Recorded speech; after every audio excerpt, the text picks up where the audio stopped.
All right. All right. All eyes, no lies. You know Jordan. this. Jordan. So, what are we talking about, man? What's on your mind? What's on your heart?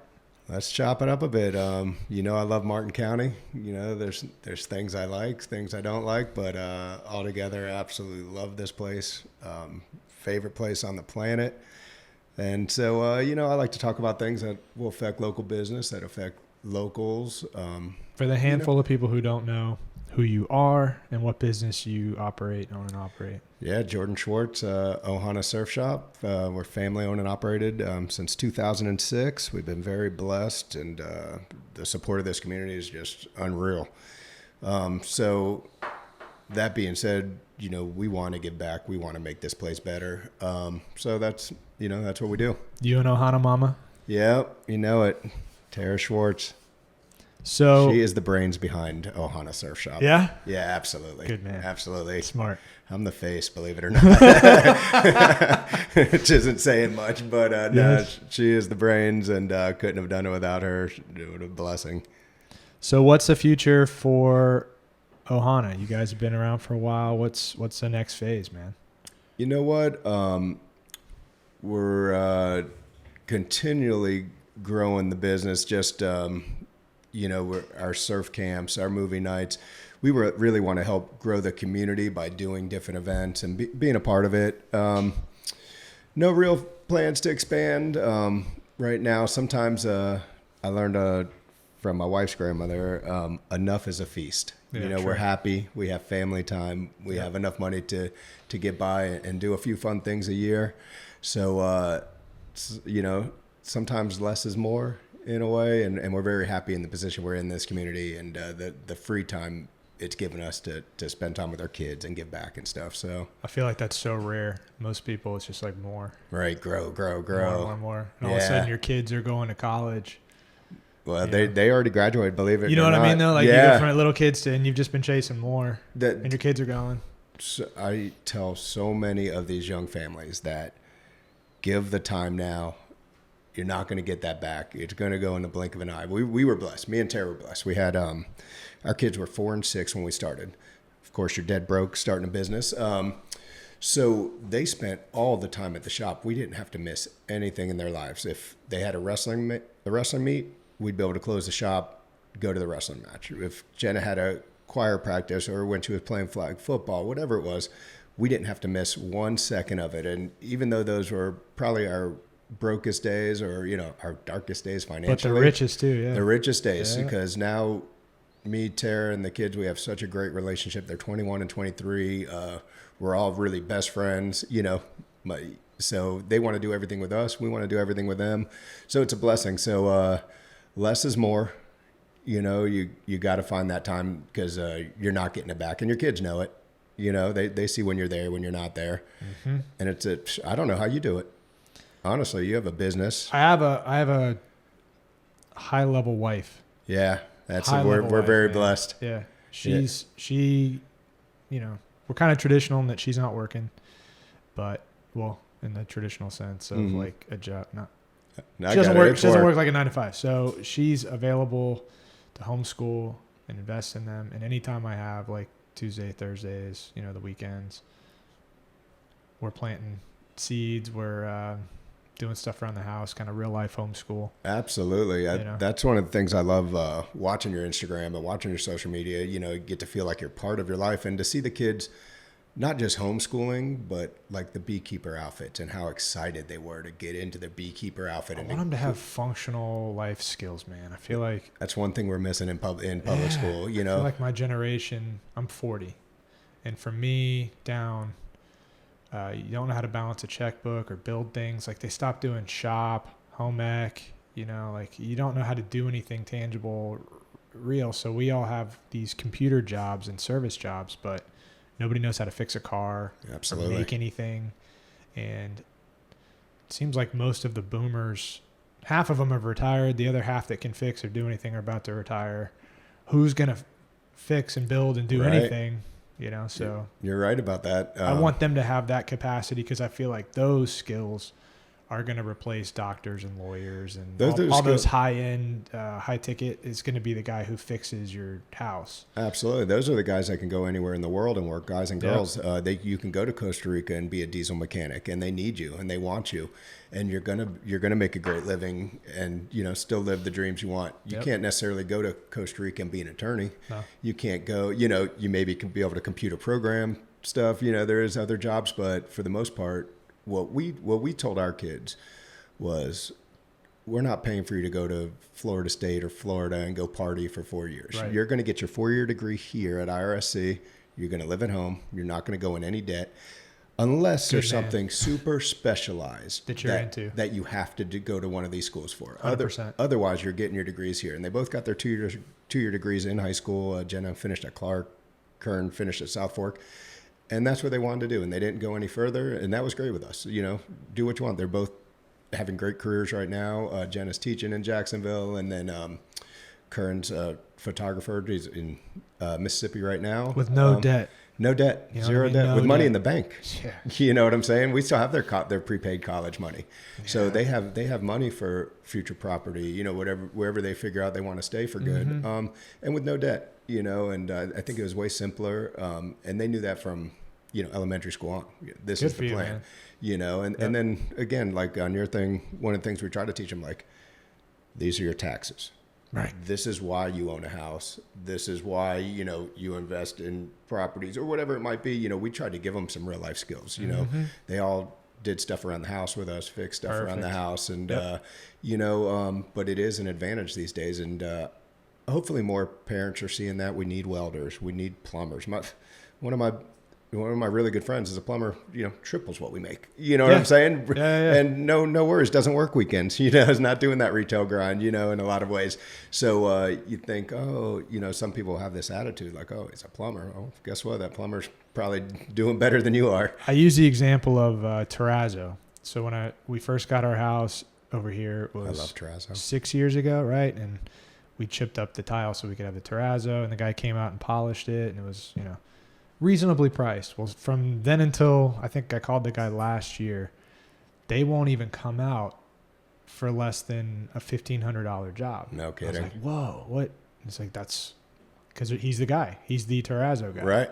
And he's slammed. Right. So he can pick and choose when he wants to work and what he charges. And, you know, if you need that service, you're going to pay that charge. Yeah. And you're going to be happy with it. And he's going to be happy. He does a great job. You're, you know, spending some money, but you're going to be happy that the job looks great, and you're going to call him again. You're going to call your friends about him. Yeah. So you're absolutely right about that. You know, that I think that's the future, man. A lot more of that, and more. You know, I mean, you're a chiropractor. You probably still have student debt, you know, forever. Yeah. You know, everybody I know that's a doctor or doing something like that is like, oh yeah, I should be paying off my debt this year. Or this, you know, I still have college debt. So it's crazy to hear those stories because you think it's a mortgage with no house. Right. Yeah, absolutely. Real talk. Yeah, I never really thought about it like that. It's a mortgage. Now, I love what I do. I'm blessed. Absolutely. I wouldn't have changed anything, as crazy as that sounds, but my day-to-day interaction with people is heaven. I get to serve and do very particular, like high-end type of work that you have to be licensed to do. But I'm not going to advocate for my kid to go to chiropractic school necessarily and incur all that debt, or medical school. Or I'm like you, man. Learn how to do HVAC or polish terrazzo, start a little business, hire some guys. Absolutely. You know, you'll be doing great. Buy a couple pieces of real estate when you're struggling. And then, you know, you'll look back in 10 years and you know, you'll have a foothold and you'll have, I mean, there's a lot of things they can do these days. And, you know, you're sending them off to these colleges now. And, first of all, they're far away generally. You can't, you know, they're not with you as a family, you 100%. Know, and then, you know, you don't know what they're getting into. You know, I went up to Florida State at 17 years old. I just partied like crazy. I failed out in a year. I did meet some good friends and I met my wife up there. But at the same point, you know, nowadays, all the drugs and everything else is so different. Who even knows now? You send your kid up there, you don't know. And, you know, someone thinks they're taking I don't even, what is the drug that wakes you up? What like people study with? Adderall. So Adderall. You think you're taking an Adderall, it's got fentanyl in it, and then your college student's dead studying for a test nowadays. So I always thought to keep them as, you know, half Italian, 100%. You know, I always thought like keeping them close as 100%. Long as possible, you know, so. those are your babies. Yeah, man. yeah. Babies. And they little go gifts quick. from God. Yeah, they're still babies. Yeah. It's still as old as they get. They're still your babies. Mm-hmm. So that's another reason we want to keep this place so nice. This was their home. This is where they grew up. Fort and Martin Memorial, Port Salerno, Murray Middle School, South. Never leaving. Yeah, no, so I'm never leaving this place. Yep. I have no desire to leave this place. So I want to make it as nice as possible, for them. What, if you don't mind sharing, was your family history? I remember talking to you about your family being from Miami back in the day, because I feel like that's a lot of good context for who you are and why you're the way you are, because you've seen that other side of it. Absolutely. Born in Miami, raised in like Cooper City and Davie, which at the time was all cow pastures. Yeah, farms. We had a horse. We're middle class people. When we were able to have a horse out there, people ride their horse. There would be places to tie up your horses in Walmart. You know what I'm saying? Out front of Pantry Pride, you could tie up your horse. It was crazy. You'd ride ATVs everywhere, motorcycles everywhere. It was just a fun. So I'm 51. So born in 72. My memories probably start like 8. Like 6 or 7 years old and on, and just how much fun it was down there. You didn't have the violence, you didn't have the crime, you didn't have the craziness in the schools. It was really just a fun time. And then you go to Davie now, and you don't see a horse farm. You see some cow pastures here and there, but the whole thing used to be apartments. It's Costco's. It's everything you don't want. And so that's where I grew up. Went to school in Fort Lauderdale, and then went up to Florida State. Realized college wasn't for me, and then traveled to Smyrna, Pembroke Pines, West Palm, till finally making it here. And we bought a house in Rocky Point in '99. Good man. Yeah, and it's been a blessing. Great community, great schools. My son has how I know we did all right is on his forearm, he has a huge tattoo at the front of our house, which I thought, man, I couldn't wait at 17 years old to get out of my house. I couldn't wait to go to school. You couldn't wait to get out. And for him to do that, it's like, oh, all right. How do you feel about what's going on in Salerno? Yeah, not into it. It's when you talk about so I'm gonna mention this, and so there's a writer for the paper, for Treasure Coast newspaper, Blake Fontenay. Yeah. Okay, and I've written him a few times now at this point, and he doesn't get back to me. He's not a reporter. He's a side of the developer. So what he basically said, and what drove me crazy is and you can go back and look at this article, but he basically said to the people in Port Salerno, by us not welcoming the developers and the development they want to do is like not letting the firemen into your house. It was something to that effect. And it was like, we should be thankful. We should be basically kissing the feet of this Lake Worth developer, of this guy from Lake Worth who wants to develop like crazy, because he's going to take us out of the Stone Ages, basically. And there's a reason we live there. We love the small fishing village feel. We love the small King Neptunes, the little restaurants that are right there. We love that feeling. That's why we're there. The people in Rocky Point are probably doing pretty well financially. Most people are it's a pretty upper middle class neighborhood. It's a great neighborhood. Yeah, man. We're not begging for help. We don't need you to come in and save us. But the way that they're promoting this whole thing is, and that Blake Fontenay really made an effort. He's a nice guy, but Blake's new. He moved here recently. Yeah. Tell him, hey, Blake, if you're listening, write a constituent, write someone back when they write you a letter, because I was really, I really felt like he didn't understand the grasp of why we live there and the history of Port Salerno. Right.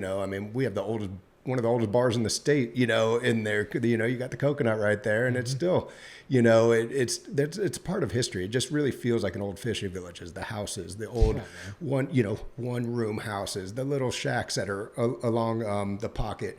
Yeah. Everybody's moored in there. It's just a cool community. We don't need the Lake Worth feel of it. And exactly. for them to think, for him to put it that way it was kind of a slap in the face, I felt, to Treasure, and then it really felt like maybe the paper's against us. Maybe the people that, are putting these stories on are blocking our stories, because I've written editorials 20 times, never had one posted. You know what I'm saying? I've written. He just needs you to take him around in the van, right, and just introduce him to some people that are from here. Absolutely, they've been here for a while. Take him through Rocky Point. You know, there's maybe a little bit of a disconnect. It can seem like the development that wants to go in there is somehow equivalent to the people who live there, and maybe it's more warranted. But if you actually got into the richness of who lives there and why and how long and what this history is. That's what I think he was missing. Because he's new. Yeah, and then also, and it feels like this, anybody who's new, and I'm not saying Blake feels like this, I don't want to characterize how he feels, but consistently, I see the people who are from New York or some city, you know, some urban place, they like the vibe here, but they kind of feel like it's a little redneck and it could be updated. They want a little bit more. They need to just influence it a little bit, make it a little more like where they're from. Right. You know, they like it here, but we got to update a little bit. Uh-huh. No, you're here because you picked here. Absolutely. Don't make here like there. Right? Absolutely. I mean, that's the whole thing. You know, we're so welcoming to everybody. You know, before 2006 when we started Ohana, you know, I'd see all the snowbirds come in and I'd be yelling at traffic and mad at the world and, you know, what are you doing here? And, you know, obviously owning a business. It's good. Having some more people definitely helps your business. And you got to sling soft tops, right? Listen, I'm a capitalist. You know, I want to retire one day. You know, I'm here to make some money. I'm here to help out too. But you know, obviously, we need to make some money. So really, it's a double-edged sword at this point. So my whole theory, and it's kind of like what you just said. Like, welcome, dude. Enjoy what we have. We don't need any more. You know, we're doing great with what we have. Come and enjoy it. Please be a part of our family. But don't come here and try to change it. Don't say, well, I hate driving to Port St. Lucie to a Costco. Well, the reason you loved it here so much because you had to drive to Port St. Lucie to a Costco, you know, by thinking, oh, well, this will be convenient. Well, all those conveniences are going to be inconveniences as you start piling them up. And it's... you know, and the same with the politics. We like what we're doing. We love our sheriffs. We love everything in this community. Don't come here and say, well, if they just put this in the schools or if they just, you know, defunded this and added this, like we're doing all right. So come and enjoy our Southern hospitality. You know, we'd love to have you here. We need you here. Our rural nature. Absolutely. The happy medium I've been trying to find, right, is in trying to understand this better and figure out where to land on it is, you know, you should be pro-tourism. Absolutely. And by the way, tourism development. Narissa Okoye, I'm going to kill her last name. She is the best. Yeah. She works hard. I love what she does with tourism. And obviously being a store that's involved in the water and water activities, she has really been a blessing to Ohana Surf Shop and really to the community. You know, I won't say that about everybody on the board. And I have a lot of issues with a few different things, but Narissa has been a shining star. It's an interesting board because it's made up of, you know, politicians, commissioners, but it's also made up of hotel owners. Yes. So I think there's supposed to also be businesses represented on there as well, but it's mostly hoteliers, you know. Right. So, I will say Narissa does try to direct people to the businesses. As far as like the influencers go, they'll come here from England. They want to go paddleboard. Yep. She'll call us up. We'll put them on a paddleboard tour and all that stuff. So she'll feature you in Discover Mart. She'll try to make sure people are looking at you. She really does. And she's great. I've seen her been great with all businesses, you know, that she can help out. She's really been great to help out. Yep. So she's been a blessing, and I do see the help. And we need tourism. Right. Every one of these businesses will die without tourism. Right. You know, all the restaurants, all your, you know, favorite haircut places, all the surf shops, we're all going to go without tourism. So we need it, but like you said, we need a good balance. I've tried to advocate for, you know, anything that's going to be good for tourism, but not for relocation. That's where I was going to go with the next statement is tourism's one thing. Don't talk about how Stewart is the greatest city to live in. Yeah. Or, yeah. You know, enjoy our Southern hospitality, but again, thank you for not moving here. Right. You know, and if you do, just take in the culture. Yeah, enjoy it. Like, yeah, see where you are and enjoy that. Like you go to if you move to North Shore, you know, there's enough OGs there that you can't act like an idiot. Right. You know, and enjoy while you're there. Learn the culture. Be not assimilated, but join in. Right. How. You know, if you look at it like that, like you've been going to I keep bringing up Costa Rica, but So you've been going to the same spot. Are you moving to Costa Rica? No, we just sold our land over there. We had some land over there. We sold it last year. We were going to. It got expensive. But what was I going to say? So you've been going to your favorite spot for 20 years. Now you go there, and there's a condo right on the front. You know, how are you going to feel about that? You're not going to like it. You know, so it's the same deal with people coming here to vacation. You know, from New York, maybe they've been coming to visit their parents and find out they love it. They can now work here. You know, and then coming down and, you know, don't change what you love growing up. And if anything, defend it. Yeah, if anything, defend it. You know, and we're going to be on your side. You know, like I said, there's no one. You know, I don't see a New York plate now and be like, F you, you know. I'm like, hey, welcome. Just, you know, assimilate, you know, in a way, you know. So that's all. It does seem like with West Palm's kind of closed the door for development with not letting them go west. There's been some recent developments there. So it really seems like the bullseye's on us. Right. You know, you're seeing those yellow signs going up everywhere. Even still, the city's getting applications. Mm-hmm. Even with me in there in a different tone, they're still trying. Right. But it does seem like the bullseye's on Martin County right now. You know what? It's eventually going to move up to different places. I look at Sebastian now and how pure and pristine it is and how nice it is. And I always think to myself, well, this is going to eventually change. But Martin County is just different. It's just a special place that you can add value to Martin County by not adding more places, by not crowding this up. That's where our value comes from. Mm-hmm. Our value is not going to come from being another Port St. Lucie or being another Tradition, or especially when everybody else is doing one thing. You're absolutely totally going to stand out if you don't. We'd be the diamond in the rough. We'd be where everybody wants to go because not everybody could go. You know what I'm saying? And I'm all right with that. You know. I'm good with that. We don't need all these modern. We have them. You could drive 20 minutes. You know, I know a lot. I live in Port Salerno. A lot of times, my buddy will be like, "Hey, we're doing something in Jensen." I'm like, "Jensen? I'm not going all the way out there." You know, so we do get stuck in traffic now. It might take you 2 hours to get to Jensen, right? So we get stuck in our little areas, but you know, it's I don't know. You know, I think we need to focus. I know it's hard for the realtor board wants to grow and these different boards want everything to grow. But I mean, if you only have 5,000 houses, they're going to be worth more than having, 20,000 houses. Mm-hmm. And, I just think we can make it that special and keep it that way. That's why we fight for the 4-story building limit. That's why we fight for our wet ground, everything. So, let's keep it special. Why don't you be the one commissioner that says, this is it, we're keeping it special and stick by your word and fight every little thing, let's go back to the days of lawsuits and stuff like that. And let's make the developers really we're giving them the red carpet. We're just rolling out everything for them. We're breaking our own laws that we've set up years ago. Now that Maggie's gone, it really seems that everybody just trampled everything that she fought for all these years. I really thought she was great. But without her, everything changed. The minute she passed, everything changed. And I really think these guys on the board are shooting themselves in the foot. They could go all out and say, listen, that's it. I'm for the people, enough with these developers. If it takes lawsuits, it takes lawsuits. Let's not just give them everything and break every law we have. Listen, man, it's so far removed from even getting sued at this point. So it's not that the property owner has rights and is coming forward and saying, hey, I can build this on this property. And in the old days, I don't want to say we made it difficult, but you really had to make sure that there wasn't wetland there. Right. It had to really, it had to be right. Right. And if not, no. Right. And it's not that we're so far removed from that era.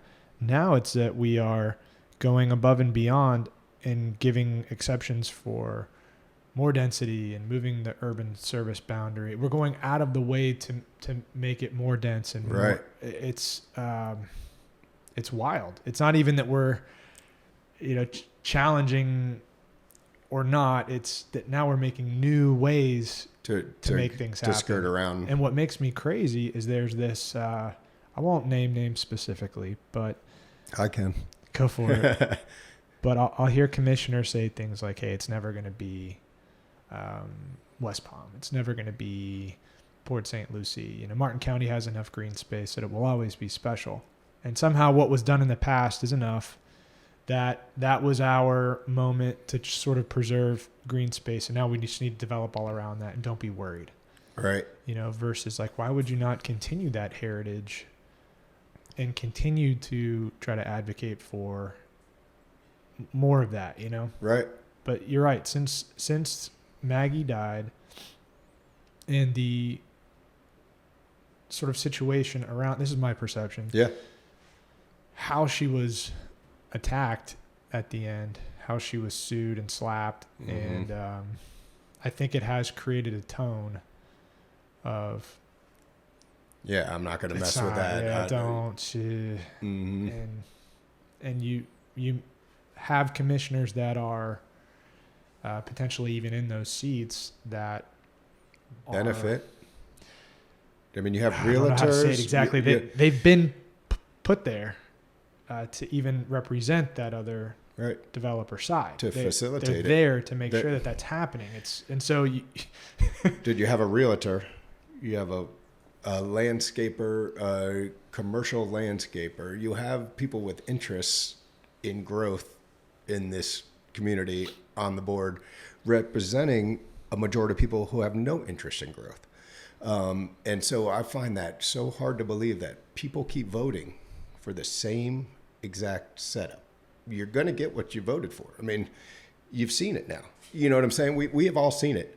Every person I talk to in the surf shop, whether they're visiting, whether they live here, everybody loves this place for what it is. And I'm still perplexed that these commissioners who are supposedly listening to their constituent, I've never heard one person come in and be like, we need more growth. Yeah, we need more apartments. Thank God there's a Costco coming in. Have you heard one person thank you for the Costco besides Costco? Well, they would know not to thank me for it. But honestly, have you heard one person say, man, I'm so happy there's a Costco coming in here? I would say Costco is more of a mixed bag in that there are people who are thankful that it'll be more convenient. Some jobs, but that said, because the front end of it is more positive than potentially the tail end of it, which is when Canner and Monterey it's already a nightmare. Right. But when, Newfield and Palm City and those 10, 12, 14,000 people are there coming in to Stewart on Monterey. When Costco's there, when there's a hotel that just got approved, a Hilton True, basically at Colorado and US 1. Okay.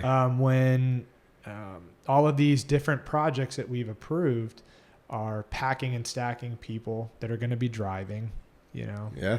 Because that's on our service boundary, right? We annex those in. And all of this is happening. What's the traffic like? Right. At Canner and Monterey? Like what? Right. It's already horrible. How painful is that going to be to go to work and go to school? That's our main artery right there. So if you're trying to, so that's going to be the tail end of it is when you're sitting in traffic, then you're going to be upset with. Oh, absolutely. Even though you can now get toilet paper for cheaper, you don't have to go down south. Now your everyday day to day, is packed with humans. I just say, like, not to pick on Costco, but if you're a Costco person, you're going to know where the Costcos are. You can drive to those Costcos. You can move by a Costco if you really feel like, you have to save, you have to get 40 rolls of toilet paper at once, whatever it is. And go Sam's drive to Club it. that far? Right. That's what I'm saying. Like, come on, give me a break. You drive to those conveniences if you want them. Not everybody wants them. And the Costco comes with 400 apartments, Absolutely. Let me ask you another question. You're way more in the know, but I didn't personally, even though I own a business close to downtown, I did not want Brightline coming downtown. You saw they announced yesterday. Yeah, I saw they announced yesterday. Now, what are your feelings on that? What is the benefit of having a train, having a Brightline stop here? So that's another one that's kind of a mixed bag. People will have pretty strong opinions on either side, and not to beat the drum of one side. I'll just try to represent both. Yeah. Both sides of it is, if you are a business owner downtown and you're on that tourism wavelength, right? You are potentially bringing new bodies into the downtown core. You're going to have a parking garage associated with that. So forever, like if you look at our comp plan for 25 years, we've talked about restoring passenger rail, and forever we've him and hawed over a parking garage and have even tried to have money set aside to build one. So from the standpoint of tourism, increasing property values, especially city-owned property values, so the city can net extra cash to help offset the tax burden, redevelop. We have the CRA in the city. Like these are all the reasons why you're positive, right? Like these are all right. You know, if you own the hair salon over there, that's why the hotel wanted to be over there. This is all the tourism thing. So if you're looking at sort of blessing those businesses with more bodies but here's my downside would be you're going to make it more difficult for locals to enjoy downtown. Oh, absolutely. So the more you import humans, make it more difficult with traffic. I'll give you one example that's completely hypothetical, but I think it paints a picture. Is let's say somebody wants to go to Costa Rica for, a couple weeks or a month or 2 months, right? They could have their car come over here and park in the garage, take Brightline to Orlando or down south to the airport and be gone, and that car sits in that garage or, whatever. And they didn't have to drop it off at the airport. And that's, one more car that's parked in those spaces that clogs it up. Right. That's not going to move for a while. If you're Eric Wickstrom though, and you own Terra, you're stoked. Right. Cha-ching. Right. Now you have parking for your people that are going to come in and come to Terra. Brightline's going to drop people off to stay at the hotel and come to Terra. You know what I mean? Right. So there's the two sides of it. Is if you're a local and you live, especially downtown, and you want to be able to go out to eat, or you're going down to the park or whatever on Flagler or whatever, man, it just got that much harder. Yeah, I would see they're gonna gain some and lose some, so I could see it kind of being a balancing act. But for me, what I see so far is all those Brightline trains are empty. I mean, every one of them's empty. And their projections just came out too recently, and everybody was talking about there were talking points, and it was because I would say that, like, I don't know, man, at night especially, it seems like there's only a couple of heads on it because you can see the lights. Yeah, the lights they try to close the blinds so you can't see that there's no one during on the the train. day. There's the wrap on it, so you don't know. But at night, especially, I would see it go by. Like, dang, there's like 2 people on that train. Like, how is this feasible? But I would bring up those concerns, and it would be like, no, they're adding trains. Like the reason it couldn't be over by Mast's office over here is because they're going to be needing more cars. So that's why it has to be next to the courthouse. Sweet. Like, okay, I guess. And then the projections came out. So they released new projections recently that were decreasing ridership from what they were, purporting it was going to be. So we took a Brightline from West Palm to Miami last year, March 17th. It was my daughter's birthday, and we all wanted to go down to Miami. And so we took the train. That was spring break. I forget what was going on, but it's middle of spring break. It's St. Patrick's Day. I mean, there's 2 other people on the train. There was 4 of us, and there was like one group of girls here that were obviously on spring break. The train was empty. I mean, it was a cool experience. You're getting down there, don't have to drive, blah, blah, blah. But at the same point, I'm like, how is this making any money? How does this make any sense? I think historically, passenger rail never does make money. It always has to be, to some extent, government subsidized. Right. So from this is probably, I want to talk about this, but it would be considered negative speak in the current, with them just picking the city. Right. But from a financial standpoint, if you're Brightline, which is not an American company, Brightline is owned by a Saudi wealth management group. Okay. I did not know that. I know most people don't. Yeah. Yeah. It's an asset of a wealth management group based in Saudi. But which is wild. I always just thought it was the government I always just check thought, this out. Yeah. So you have this company, right? And this company is using tax dollars to create its infrastructure. So, I don't know the exact particulars of what stretch of rail was paid for by, the feds, but basically the federal government right now is pumping money into passenger rail, and Brightline is getting a lot of that money. Part of it will benefit us because we're going to get a new bridge. It's going to be wider and taller, so more boats can use the water. Right. That's a good thing. So that's one of the good things for us with whether there was a station here or not or whatever, that bridge will be a huge blessing for boaters. Yeah, absolutely. But they are using, like in the case of us, right? The county is shelling out money. The city is shelling out money for the garage and the station. Brightline is effectively not on the hook for any of that. Right. Yeah. Right. So, and in terms of the infrastructure for rail, the federal government is paying for that, the bridge, like, and so you have all of this tax money that's going into even creating the infrastructure for their business. Yeah, I was going to say to help a business, a private entity, And so if you are them, it's almost like you're too invested in to fail. Right. Right. So no matter what, whether Brightline is financially successful or not, you're probably, this is my assumption and I don't want to get sued, but like I would imagine if you are the federal government and you've put billions into this thing to make it happen, you're not going to let it fail. Right. So either you buy it out or take it over or I don't know exactly what that looks like, but the idea is it's not going to go away. It just may change names and become something else. And the federal government operates it and whatever. So it's very interesting.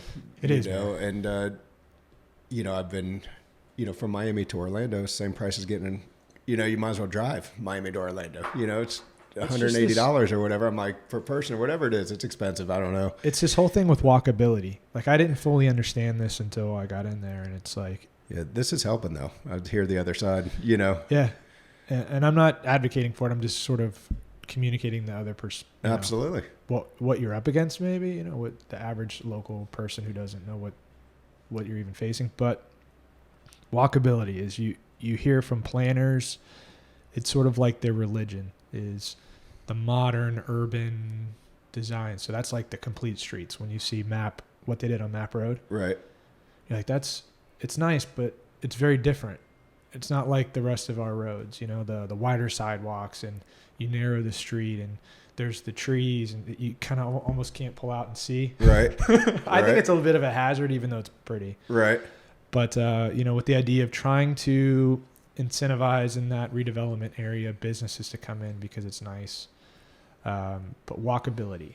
So this idea that you create these little mini cities in the different boroughs and people won't need cars and won't leave their borough either because you've made it so dense with humans that you can't even have that many cars on your infrastructure, or they won't need to because they can just walk to the pizza place and on Map Road and they'll just never leave. It's like this fantasy utopian thing that they get into where the planners, where they're like recreating a municipal, how people interact with businesses and with the ultimate goal of like, you don't have a car. Were you seeing a lot of both sides on this issue, and were people coming up to you, or was it all? Because I would imagine most of the locals were against it. That's that's where I would. I didn't fully understand what was happening, but to me, I'll give you my context is what I was seeing was sort of the fruit of the tree that was planted. So I'm seeing apartments. I'm seeing that less and less people have the ability of what's being approved and built. You can't own it. Right. So it's just rental apartments are going up. They don't look anything like what this place is. It's completely uncharacteristic of why we're here. These complete streets. I'm seeing this stuff that's like, what's happening to this area? Right. And when you start to get deeper and deeper into it, it gets more and more tinfoil hat because you're like, why are we doing, instead of what is this place? Who has chosen to invest their money to live here, buy a home, open a business? Right. Who's put roots in here? What kind of demographic of people and how they like to live? Instead of seeing that in like a business owner, I brought this up before on other podcasts, but you're a business owner, right? Mm-hmm. You may love firewires. You may just geek out on firewire surfboards. But if nobody from around here buys them, if they want to buy Cronin's, you're not going to stock the shelves with firewires, even though you think firewires are the future and it's the way. Absolutely. And everybody should just surf on firewires because they're so good, man. Like, do you not see this tech and how they make, like, at the end of the day, your job, if you want to have a business. They try to sell you on their vision the entire time, basically. But your job is like, what do people want? Yeah. They want Cronin's, or they want Stokes, or like if that's what people want. Like your job is to like make that more accessible for them and to provide that for them, so you can have a successful business. That's not how government thinks at all. Right, which is government insane. Thinks we are like the anointed priests of the way that humans should live. Right. And so we're going to superimpose through policy and stuff that you don't even know what's going on. You have no clue. You're working. We're going to reinforce like layer by layer through policy decisions and community engagement things, and all, step by step we're creating and terraforming how you're going to drive, live, how your business is going to operate, what you're going to be taxed for. And we're right and you're wrong. And we know better because we went to planning school, and you know, and that's been the wildest thing for me is like, no man, just who lives here? You work for them. Right. They're your customer. If it helps you to think about it that way, like you're not their overlords. Right. But we get to a point in this county where we have commissioners that have been on the commission since 2000.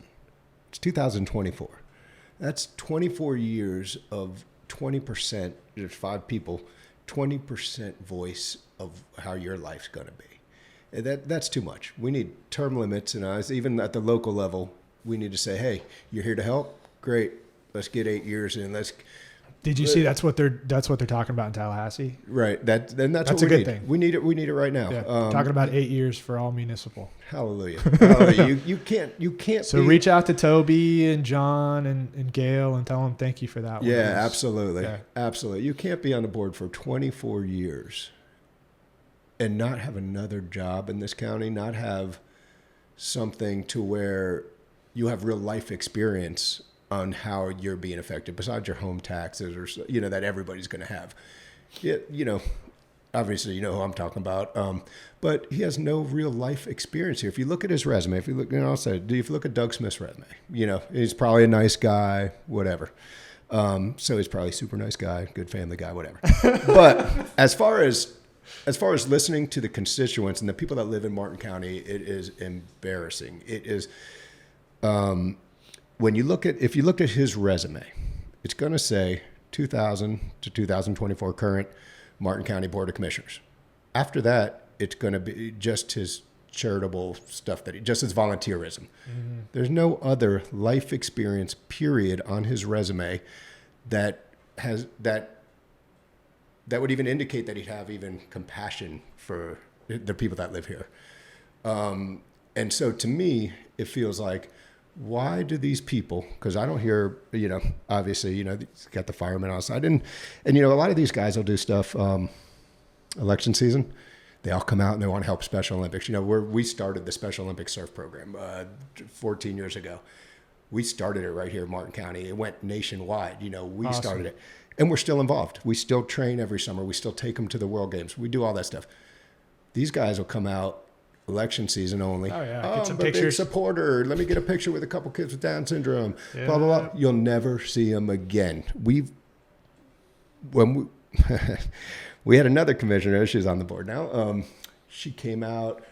The company she works for, the owner's son has Down syndrome. She was huge cheerleader. This is going to be awesome. I'm going to do everything you guys do, Jordan. Every support. Came out to our regional event, all the shirts on, all the signs on, which we didn't need any of that stuff. We're here for the kids, we're here for the athletes. And, Jordan, anything you need, minute it got elected, never once heard from him again. Same thing. You go to just say Operation 300. I love Operation 300. Love everything they're about. But these people go to it and, let's stand up and give a big cheer for this dude. And you're like, dude, why are you cheering for this dude? He's only here for the press because he knows, 500 voters are here and maybe they'll get some name recognition. Mm-hmm. But as far as mentoring the kids, taking them fishing, taking them surfing, taking them shooting, camping out with them, they're not involved in any of that. No, they're there for that hour-long picture, and that's it. They're there for them, not the kids. And that picture is going to be on every one of their little flyers for please vote for me, please vote for me. And then, so if you're going to be a part, be active, stay active. Don't be a part till you get elected. And one other thing that, I don't know how this got on the commissioners necessarily, but write your constituents back. I stopped writing them because it would be so frustrating. You'd have a concern, say Bathtub Beach or whatever the concern may be. Before you get into that, I want to make a point. Is you say write your constituents back. What you don't, there's the hope of something, and then there's like the reality of it. Right. Instagram versus reality. The hope is that like everybody is their you vote. Everybody's voting, so you're their constituency. You're not. When they're not answering you back, they're telling you that you are not their constituency. We're not Every elected official has a constituency, like who that they respond to and advocate for, but it's not necessarily everybody that votes. That's very interesting. Yeah, that's a way to look at it. They keep the people happy, and the people that are mad, they're just not going to. I got that from Chief Tuminelli. When I was sort of ranting, and he's like, there's different, they have to represent their constituency, and you represent yours. And I'm like, but mine is, as far as I can tell, like how everybody feels. So like, what's theirs? And he's like, that's a good way to look at it. Different constituencies. I have never thought about it like that because that's the confusion. That's the dissonance. And actually they've, and I'm embarrassed to say it, but I used to go to all the meetings. I used to go up there and complain, whatever it might be that we were fighting against, whether when it was COVID regulations, the bad water, I've been doing it for years before the shop. They knew me. Yeah. And then I just stopped going because it was the same 5 people and they don't listen. I literally called out one of them for being on his phone. We were all yelling about it was COVID time, and the dude was on his phone. And I was like, dude, you got an hour with us, get off your phone. I had to call him out while I was speaking. And so it feels like you're just talking they're not listening, like you're talking to a wall. So embarrassing to say, I stopped writing. I stopped going to the meetings. I don't think it's embarrassing. I think and it's frustrating because we're a big voice in this community about getting people together and organizing people. And sometimes I feel like, what's the point? They had their mind made up walking into this building. Whatever you say is not going to change their attitude. Now, it will. I don't know about the county, right? But I will say in the city, depending on who shows up and who's in that room. I'm way more familiar with the county real quick. Just on that point, for sure. The city commissioners. All I want to say is like I have seen who comes in, them respond to.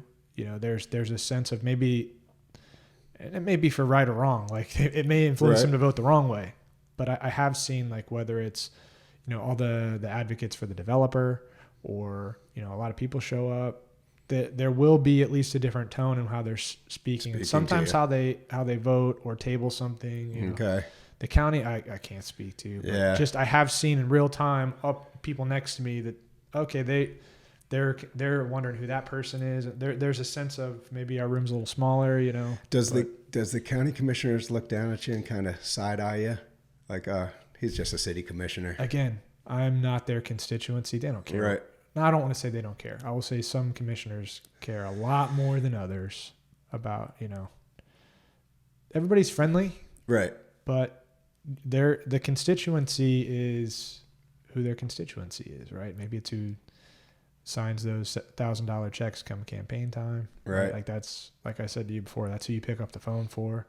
Right. Maybe they feel like in the old days, I'll give you one example, is Main Street. We have Stewart Main Street. Right. Back in the day, whoever Main Street endorsed is who won the seat. Okay. Right?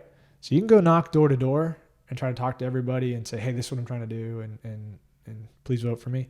Or you can just get in good with Main Street. Right. Back in the day. Right. So that's what everybody did. And if Main Street walked in the room and had a feeling about a certain agenda item, what do you think is going to happen? Right. Because you don't want to get on Main Street's bad side. Right. Because there's weight. Right. So you're just going to go along with it. So that's a really hyper-focused example, but you can make that a little more decentralized and more on a county standpoint is like who has weight. Right. And it should be the people that live here. Now, I would like to see the people who live here get more organized, and you're starting to see that. Quit messing with Jensen, save our Salerno. Mm-hmm. There's a sense that things are getting so far gone that if you don't step up, which is totally true, you're going to lose your county. Mm-hmm.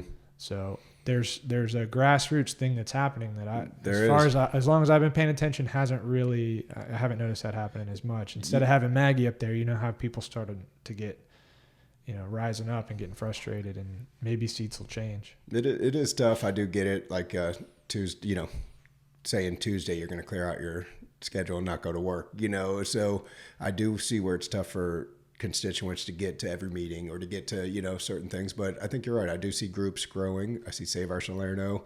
Yep. I live in Salerno, and I'm pushing for these guys to do good.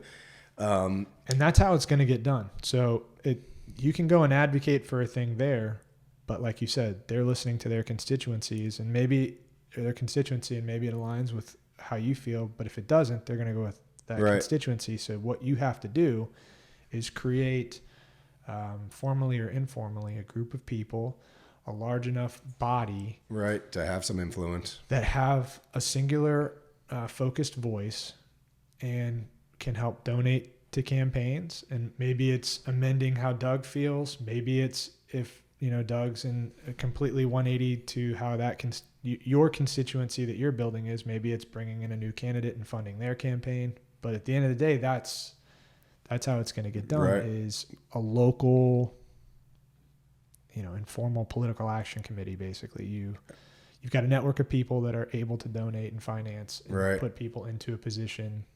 Because, like, at the end of the day, they make the call. Yeah. You can rant and rave, and you can be on the mic, and you can be angry. You can, But you're right. At the end of the day, they're going to make the call. So unless you either have enough clout that you can influence that person to hear your side, or you put a new butt in the seat. Yeah. It's just like how you said, it's not worth even going anymore, which is the worst. For you to feel like that is that demoralization is what destroys your city. It's such a bad feeling. Then it's done. You just stop fighting and you say, oh, well, they're going to do what they want to do anyways. And what it really feels like is people just don't know how to fight. Right. Right. Like you have the fight, you're losing the fight in you internally because you don't know how to navigate the system. But that's how you do it. It's tough. The economy's tough right now. People are fighting for every hour they can, to work. So it is tough to organize people that are basically living, like crazy just to get by, and then picking up their kids and going home, making dinner. How do you tell them, hey, we're going to have a rally here because Thursday. You ready? Yeah. You ready? Go. I'm going to tell you and I'm going to get super, let's go. Like patriot on you. All right. Okay? Let's go. I'm down. Back in the day, our forefathers and those guys had British troops coming in their house, taking over. It finally got to the point where there was enough disrespect that they were coming in their house, maybe taking advantage of their wives. Like, it got so much disrespect that finally, I need to work. I need to make money. I need to pay my bills. But at some point, I'm not going to have anything. Right. If I don't.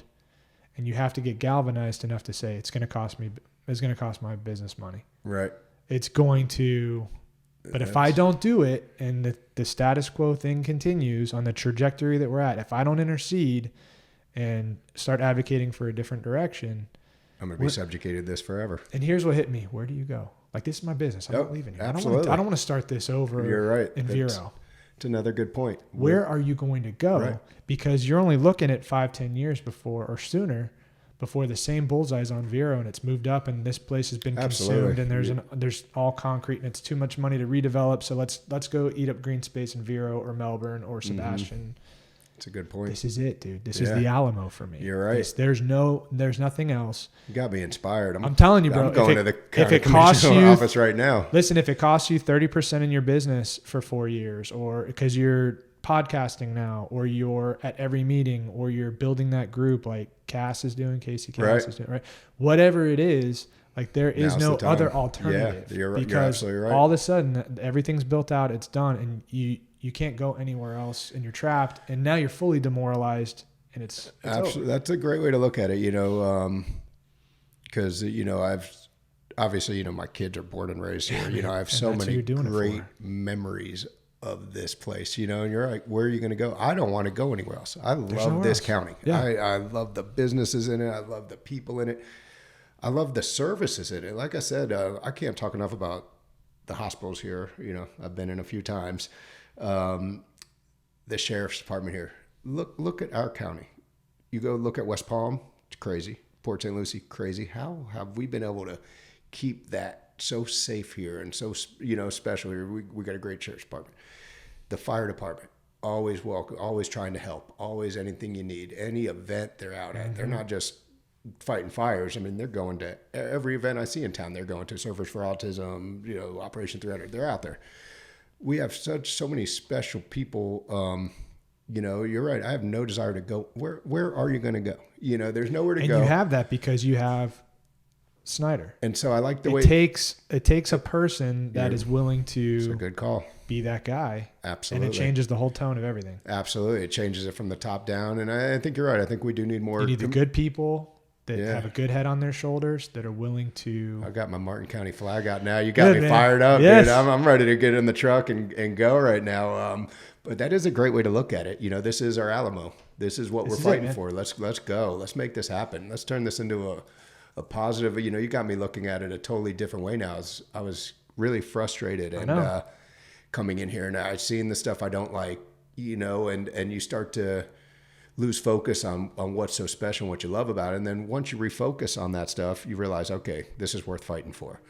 I guess it's like with a marriage, sometimes you let it slide for a little bit and you're not doing the nice little things you used to do. And then all of a sudden you're like, what am I doing, dude? This is worth fighting for. And you go back to doing the stuff that, got you together and all that good stuff. So you really do got me fired up. That's a good way to look at it. Marriage is a great example because when you're in the, let's say it's the first year or maybe it's the 7-year itch and you're frustrated.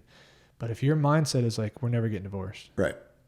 Never. Right. You're stuck with me. No, never leaving. Yeah, absolutely. Never leaving. Absolutely. You can be as mad as you want. We got to figure it out. Right. That's how it is here. I'm never leaving. Absolutely. So we got to figure this out. We got to figure this out. But if you can scoot out, if you can go where the grass is greener, then it gets that option out.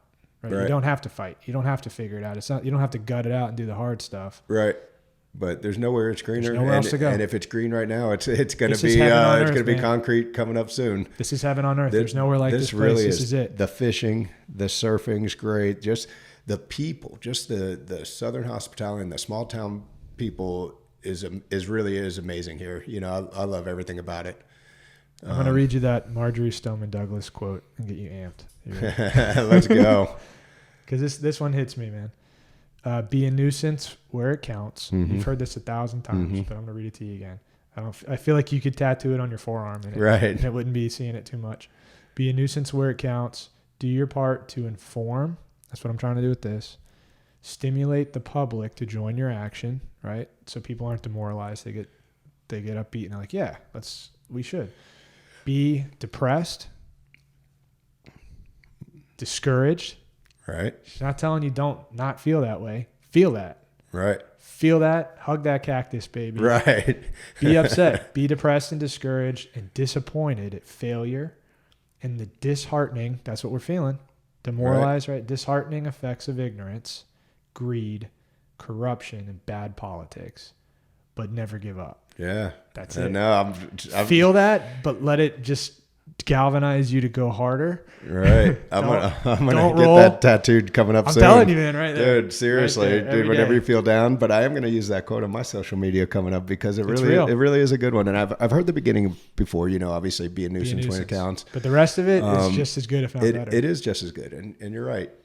We do have the right to feel how we feel. Like the water. You can either roll over on the water or you can be like, I don't care. I'm never going to stop. Man, that's another thing. If we go on a different tangent real quick. Yeah. So we look at the water and we look when the water got really bad was 2016 to 2019, I believe. 16, 18. Yeah. 17, it really started before that, but you'd see 2013 was starting to creep, starting to be weird. Then 2016, 2018, got really bad, obviously. But then our commissioners let Florida Crystals sponsor the Pineapple Festival, sponsor our Jensen Beach. That's like saying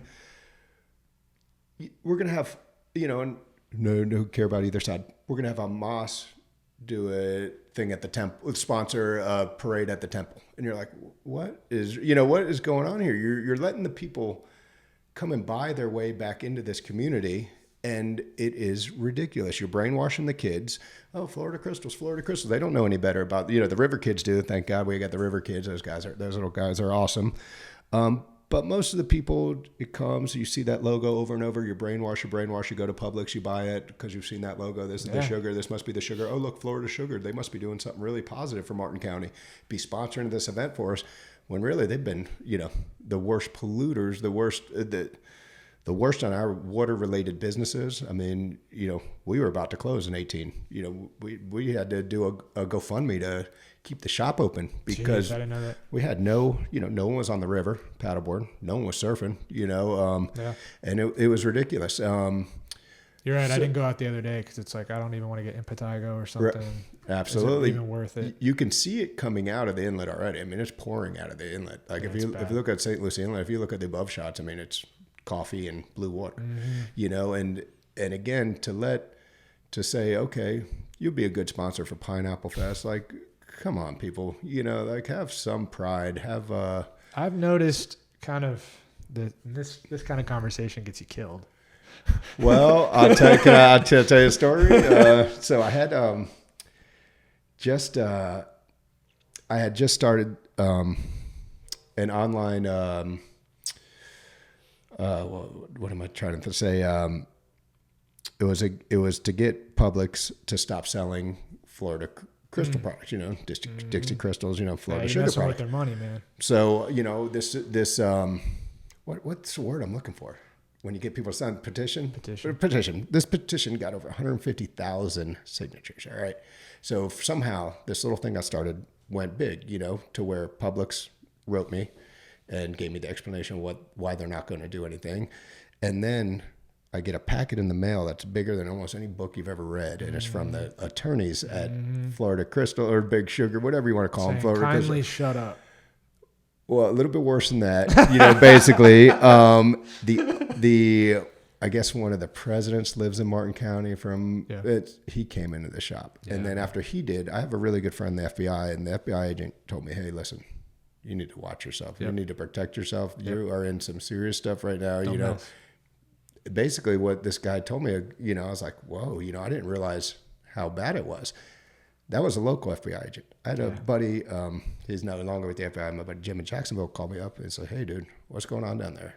He's like, we just got a little buzz up here. I was like, oh, dude, really? He's like, just listen, just let it go, Don't keep beating that drum. Yeah, don't keep beating that drum. But it's crazy that these people would know that, and then still this would be a functional business plan, a business model that's, good for everybody, and that our community would keep eating this stuff up like it's nothing. Let's get our sugar from the Dominican or Cuba. You're brushing up against the fact that the whole political system, it's bigger than right. Basically, Stewart and Caloosahatchee are the stormwater drainage for the entire state. Right. So we really think about what's going on here, but there have been interests. Sugar, even right now, they sued the Corps recently over Lourdes 08. Because I'm assuming they're planning on suing over LOSUM, right? Because everybody wants to have their interests met, and the nature of LOSUM, which if you want to advocate for anything for right now, LOSUM being adopted fully, because there's a lot of interests around the lake that don't want LOSUM because they're going to be holding more water. Okay. That's in most seasons, like the El Niños are going to be different. Right. Under LOSUM. Like that's 98 with the fish kills, 16, 18. These are El Niños, right? And now is an El Niño. Mm-hmm. There's going to be some discharges under LOSUM, but for the vast majority of, the 10 years in between, you're going to be storing it on the lake. Right. They don't want that. Right. Yeah. And so they're suing. There's a lot of interest that says, the subaquatic vegetation, sorry. You know what I mean? Sorry. Like we've ate it for 100 years. Like it's a lake's turn to hold some more water. What's crazy is they're suing us with their own money, with their subsidy money and stuff. But you brushed up against a bigger apparatus, man. Yeah. So it's wild. The super PAC money, that's bigger than Florida. It's federal. Right. Yeah, man. Yeah. I wish, it's amazing. And I don't want to die, but you also see, I would say, this is as far as I can tell how I perceive it, that right if that you can't fight this thing without the FBI calling you. Right. If you can't go there, right. So what's your best play politically or, corporately is either shut your mouth, which has been when you can't figure out why nothing happens and shut your mouth, or join the club. Right. Join the club. Right. Yeah. So is there a consulting gig for me after if I play ball? Right. Is there, yeah, absolutely. Right. Because if there's a potential for you to get a good job after politics, because you forget, right? Like this is maybe the ugly side of term limits. System. Yeah. This is the ugly side of term limits is you got 8 years? Yeah. In the House or in the Senate. So what do you do after that? Well, if you've played ball, maybe you go to work for Pfizer. Your best shot at a good gig. Well, yeah, but in like Florida politics, right, which is the drainage and the water and South Florida Water Management District and all this, right? If you are hypothetically a board member on South Florida Water Management District, or you're a House representative, or you're a senator, what's your best gig after? Right. The best chance you have at a decent paying consulting gig is either going to be in development somehow or ag. Right. Yeah. So if you can't fight it, you're going to lobby for one of them. The good guys are probably just going to be quiet. And if you want to sell your soul and be fully co-opted, right, that's what's going on, man. Yeah. As far as I can tell. Right. And I don't want to die. So please don't kill me. I'm not suicidal. I got 4 kids, but in case anybody's wondering, we are not suicidal. Yes, I am not. We just don't like what they're doing. But LOSUM will be a huge benefit. Okay. So if advocating for LOSUM to formally be adopted so that we can see less discharges, and there's a lot of frustration now with the discharges, but I think there's an opportunity if you are, a stakeholder around the lake. I'll stop using specific industries. Absolutely. If you're a stakeholder on the lake, there's actually a really good opportunity for you right now to say, well, see, LOSUM's not good for you. LOSUM's a failure. Right. Because they don't want LOSUM. Right. They've been storing more water on the lake, but because LOSUM isn't formally adopted, when push came to shove, we're back in Lore's 08 and they're doing intense discharges, right? So they want to see us not go into LOSUM. Right. So if you are here or on the West Coast, if you're Captains for Clean Water, if you're a surf shop, LOSUM all day, adopt LOSUM now. All right. Adopt LOSUM now. Okay. That is your flag. All right. It'll feel like stop the discharges, send water south, stop or adopt LOSUM now, because that's what will lead to not 9 out of the 10 years, water will be going south. Okay. Because it'll be stored on the lake. All right. Yeah, I got to do a little bit more research on that. Adopt and figure that LOSUM now. It's right now. It's hung up with nymphs, the marine fishermen. There's kind of like a bit of a battle. It's hung up on being implemented. So you want, like last night at the commission meeting, I was like, we need 2 letters to go out, right? A letter needs to go to the Corps saying adopt LOSUM. Just adopt LOSUM. Right. And even until it's formally done on paper, adopt LOSUM fully, even with discharges. And the other one was to the board, the district board. Advocate for adopting LOSUM fully. Right. I'm sure they've got stakeholders in their ear of the lake being too high and those stakeholders, but we don't have that. We don't have Jackie on the board anymore. Right. So hey, adopt it. Right. Our interests, us here. So yeah, now, if you're gonna have a banner, it's adopt LOSUM now. On one other point in the water, and I don't know if you've heard this or if people have mentioned it, but I've advocated for it before, and I've talked to a couple people high up. What's up? And both of them said we can't afford it, which is amazing to me. Why are our channel markers not lit up at night? Why can't we have a solar light that takes all that energy during the day and blinks at least? Because navigating our waters at night, I'm a fisherman. Yeah. We're on the boat all the time at night. You cannot see these channel markers, period, end of story. There's a handful that are lit up.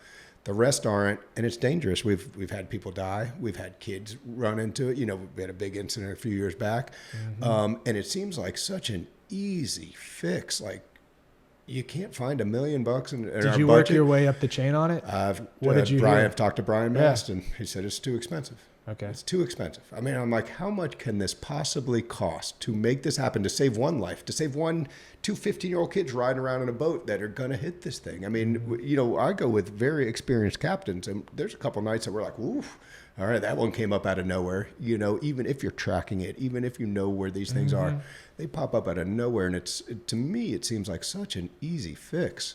I can't imagine it costing more than it's worth. You know, if you save a life, it's probably worth the $1 million it might cost. I mean, I can't imagine. I don't know if anybody's ever brought that up to you or. Yeah, you did. Okay. So we talked about it back like when I was first in there, and I started poking up the chain, and I got to Brian too. Okay. It was somewhere between. It's the Coast Guard's responsibility, and it was kind of like a funky decentralized authority of who would even do it, and that's what I heard even more than the cost. Okay. So it's like, okay, well, who? I think if it was going to happen, it would have to be Brian. You figure that would be such an easy win. We have so many boaters out here, and so many people. And you're going to keep having more. You're going to keep having more. And inexperienced boaters, you know, coming up here from Miami or Fort Lauderdale or whatever, not knowing the waterways like the people that are born and raised here. And I've been on these waterways forever. I still forget where these things are sometimes. And I'm winging it a little bit, but I think it was something like if it's going to happen in this estuary, it would be the local municipality that would somehow be partially on the hook or fully. Yeah, it was something like that. And I think you had said, I'm pretty sure we could raise the money. Yeah, I would imagine. Yeah. You know, I mean, we got a great marine industry here. Actually, I'm going to talk to my buddy Justin Beard. He's I think, I don't know what his exact title is, but he's on the board of the Marine Industry Association or whatever it is. You know, talk to Steve too. I did talk to Steve. Yeah, Steve said it. Steve, keep poking him. I've been trying, dude. Steve's for it, obviously. You know, Steve lost friends. You know what I'm saying? Like Steve has personal reason why he would want this fixed, and he kind of made it sound to me like it's impossible. Like, and you know, that was surprising to me because I know he has, you know, whatever skin in the game. I don't know how you say it, you know, and be right, but you know, and I love Steve. I love his outlook on things.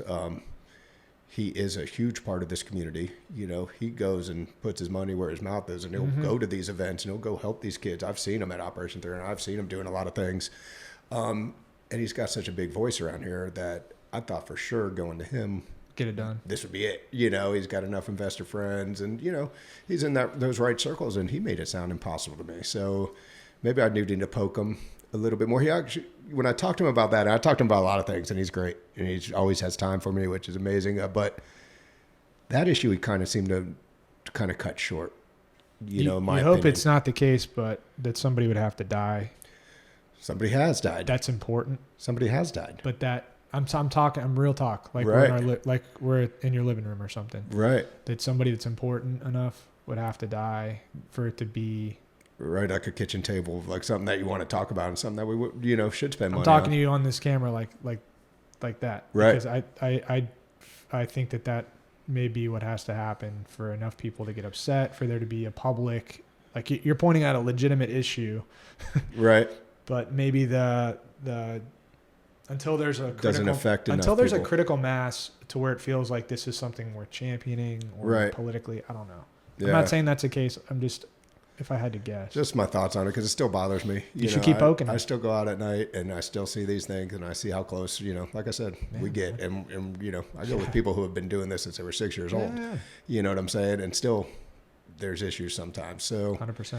You know, I think that's something we need to focus on. I think Bathtub Beach. What's up with Bathtub? Yeah, it needs to be an issue. I feel like you are the voice for the people on Bathtub.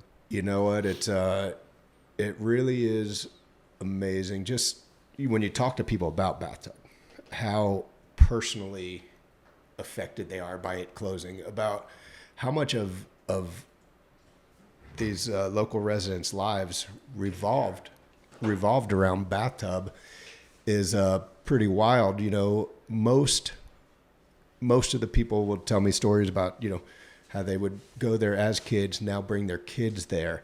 It was probably one of the biggest tourist attractions on the Treasure Coast in Martin County. I still get people at least 3 or 4 times a week that come into the shop and be like, what's up with bathtub? Why is it closed? They drove from Sebastian. They drove from Jacksonville. They drove from Miami to go see bathtub.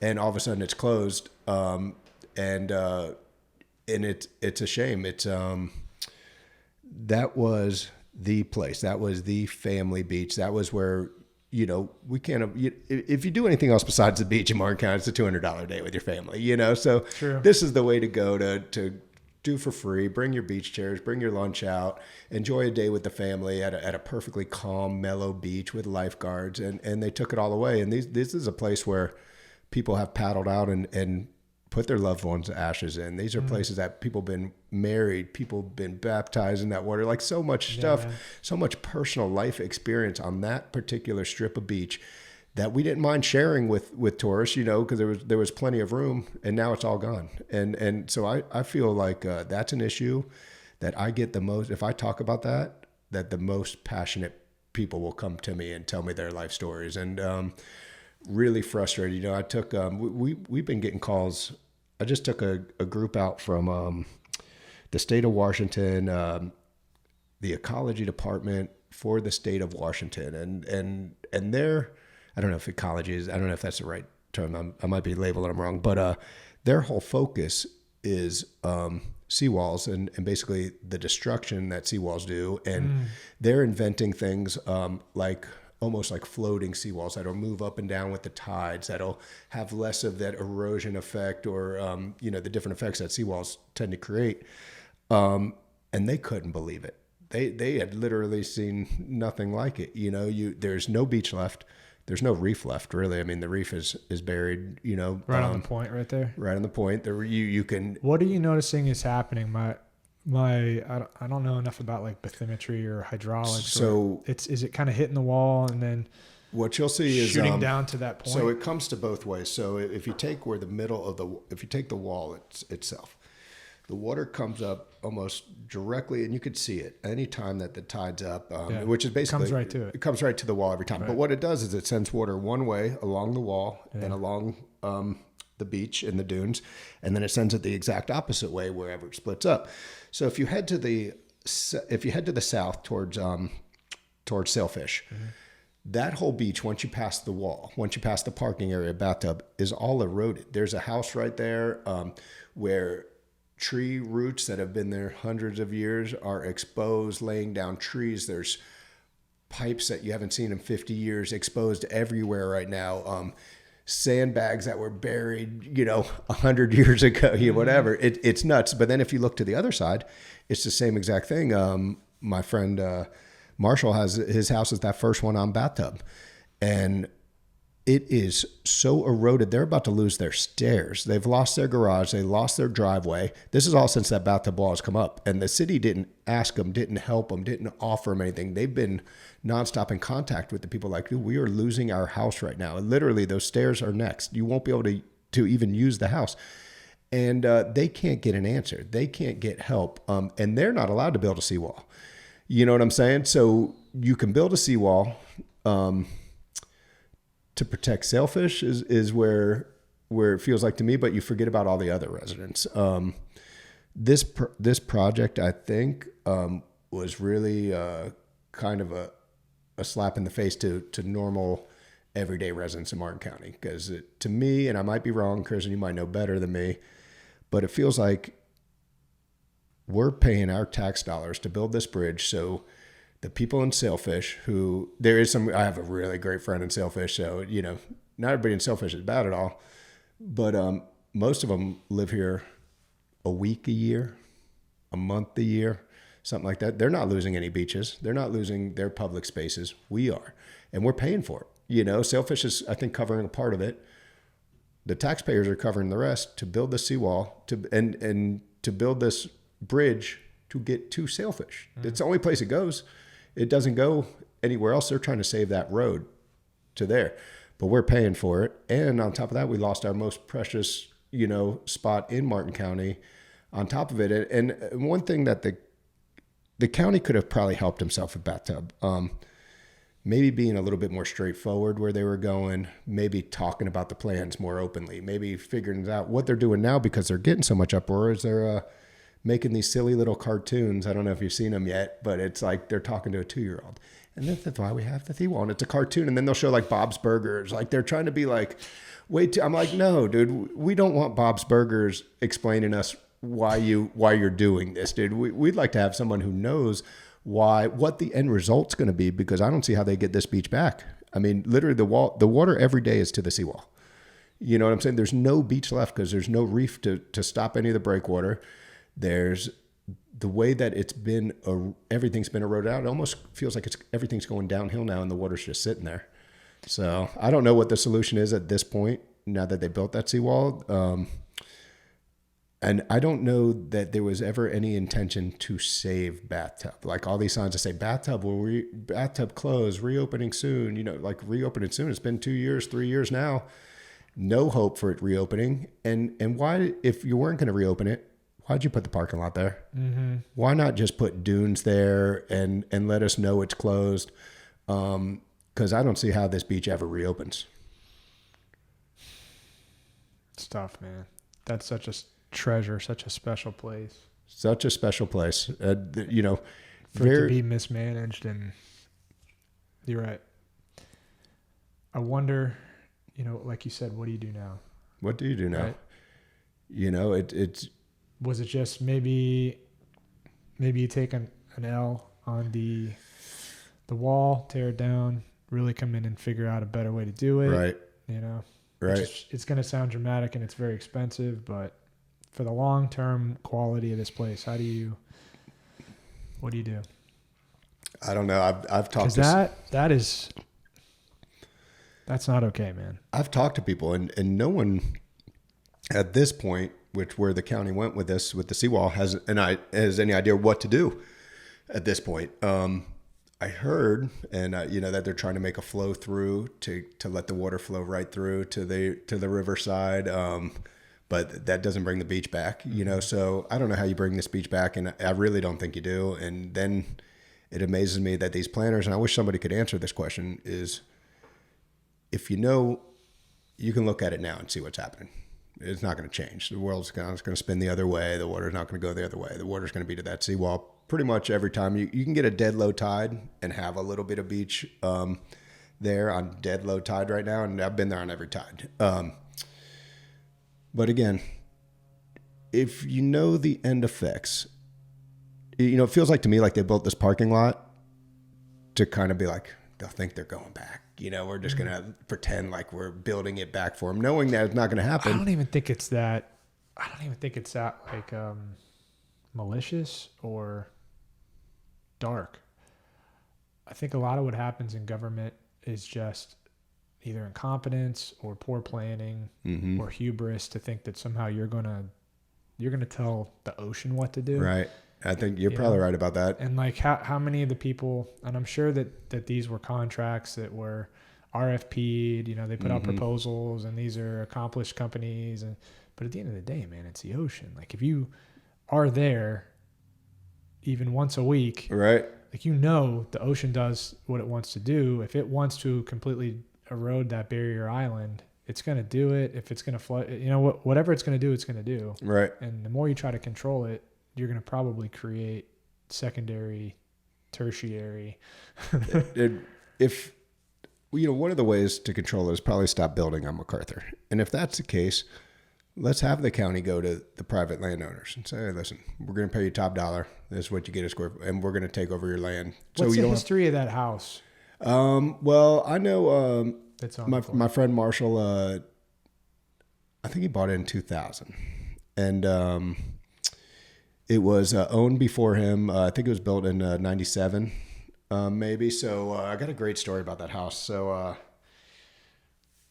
Marshall was, this was back in 2014. This was Hurricane Sandy. And Cole, his son, who has worked for us, great guy, great kid. He's 26 years old, whatever he is. So when he was about 15, it's 2014, he was about 15 years old. He's at the shop and he's on the computer and he's like, look. His dad flew over to Germany to have this Mercedes built, just unbelievable Mercedes. You know, he was there for the whole crafting of it and everything. And they put it on a boat. And so he's tracking the boat. He's like, check out this Mercedes. Look, it's coming. You know, it's almost in America, blah, blah, blah. They drive it They get it off the 18-wheeler in front of his house, that driveway, pull it into the garage. The next day, Hurricane Sandy hits. The garage is meant to break down, meant to break open. The floor disappears. The floor disappears. And so that Mercedes never had a mile on it, never had insurance on it. We called it Mercedes Reef for a while, and it was, but it was so crazy how stoked they were on seeing this car, and literally didn't get a mile on this car. The very next day, that garage broke down, the car went in the ocean, and that was it. And Marshall's a great sport. He's funny about it. I remember that, man. I remember seeing that. they love that house, and Marshall loves that property, and he doesn't want to sell it. He doesn't want to, he just wants the county to help him out, to say, okay, if you built a seawall that's ruining my property, why can't I build a seawall? Mm-hmm. Why can't I put rocks, some sort of barrier here? But they won't let him. And, it's a big, big issue right now, but he's losing his house by the day. If you go down, like I said, there's no more driveway left,